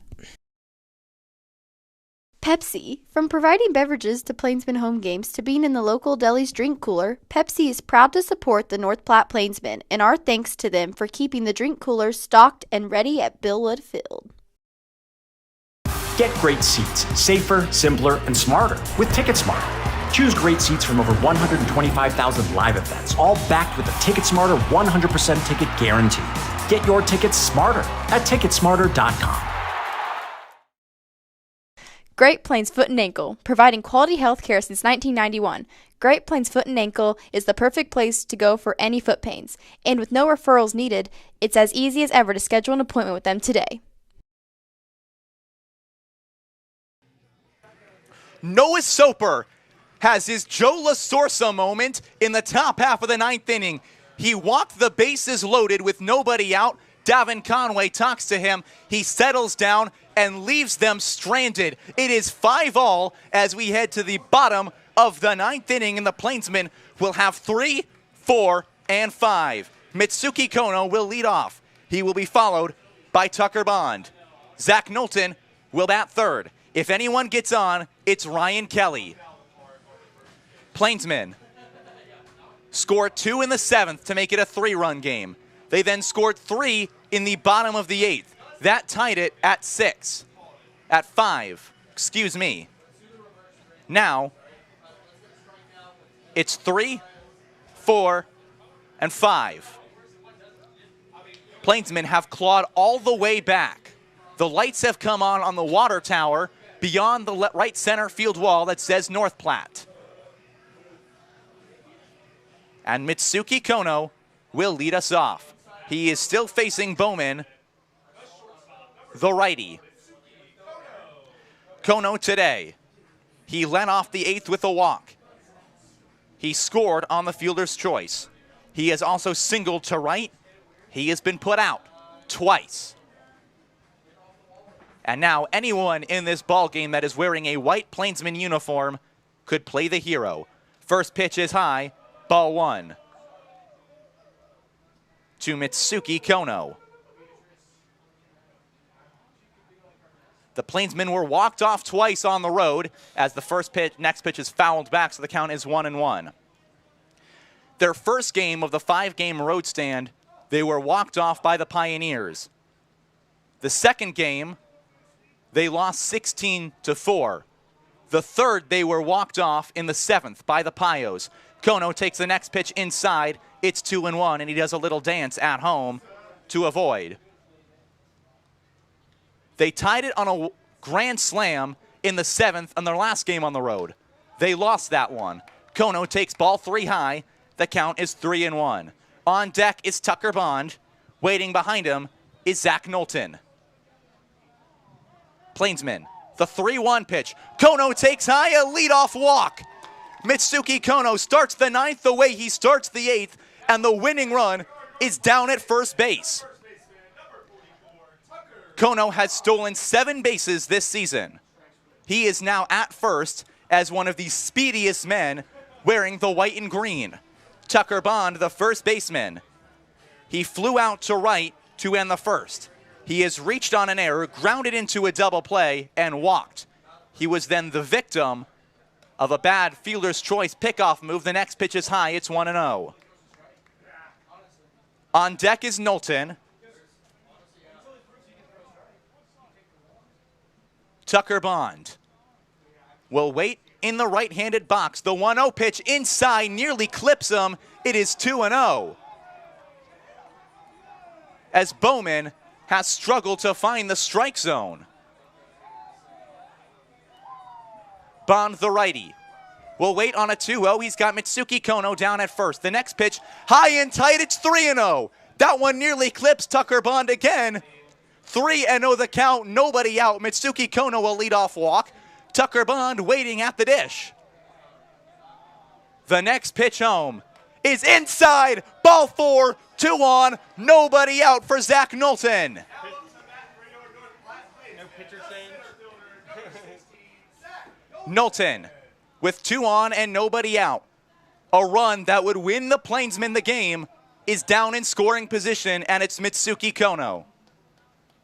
Knowlton's last at-bat scored a run on a fielder's choice, and he takes strike 1. Just the second strike Bowman has managed here in the bottom of the 9th. Here's the pitch. They fake a double steal. The throw is away, but a block by Walker keeps it in front of the plate. So it's 1-1. Tucker Bond will stay the runner down at first. They will not lift him for a speedier pinch runner. On deck is Ryan Kelly. Next offering is strike two. Knowlton takes a pitch that looked like it was going to be a ball, and it's 1-2 with nobody out. He will be in protect mode with 2 on. Runner goes for third. The pitch is high. It's into the backstop. Kono rounds third. He will stay at third base. Bond down to second. Mitsuki Kono steals third. The wild pitch moves Tucker Bond to second, and it's 2-2 with nobody out. The winning run is 90 feet away, and Tucker Bond puts the Plainsmen out of the double play depth. With a 2-2 count and nobody out to Zach Knowlton. He could have his Hollywood moment right here for the Plainsmen. Kono leads off third after the daring double steal. The infield is in. The 2-2 pitch. Swing and a miss. He got him. There's out number 1. Knowlton strikes out. His 24th on the season. And now it'll come up to Ryan Kelly. Noah Prince is on deck. The infield stays in, trying to prevent Mitsuki Kono from scoring on a ground ball. Kelly has walked twice and flown out to a right fielder in today's game. First pitch is strike 1.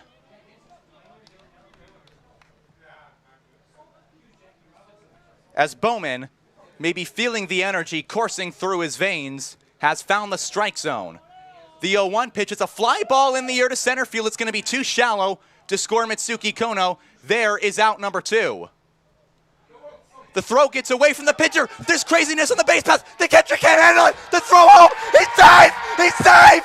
Mitsuki Kono scores. The Plainsmen walk off the Greeley Grays. Their 3rd win of the year. Mitsuki Kono on a sac fly by Ryan Kelly. It looked like it wasn't going to score. It was too shallow. The throw was off. The pitcher Bowman couldn't handle it. The throw home was low. And the Plainsmen 6-5, their first win at home. Mitsuki Kono on the wildest of sequences. Call it the Randy Arozarena play. But at Billwood Field, Plainsmen win, number 3 on the year. 2-14. They have downed the Greeley Grays. What a moment. Mitsuki Kono has done it. He scores all the way. Ryan Kelly does all he needs to do. A sac fly to the center fielder. What a game.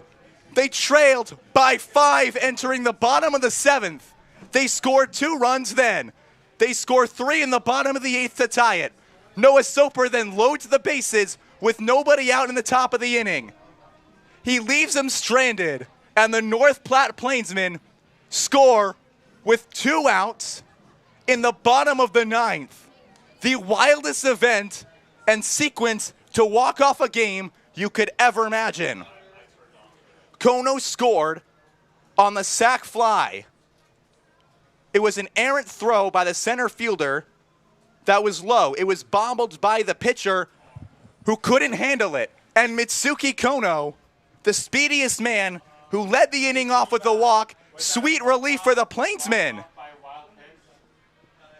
The North Platte Plainsmen, a walk-off via error, 3-14 on the year.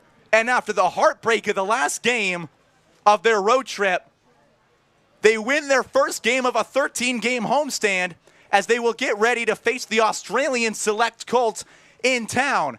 Well, we thank you for joining us in one of the wildest games you will ever watch. The Plainsmen walk off the Greeley Grays, and what a sequence it was with lightning in the background in the past inning.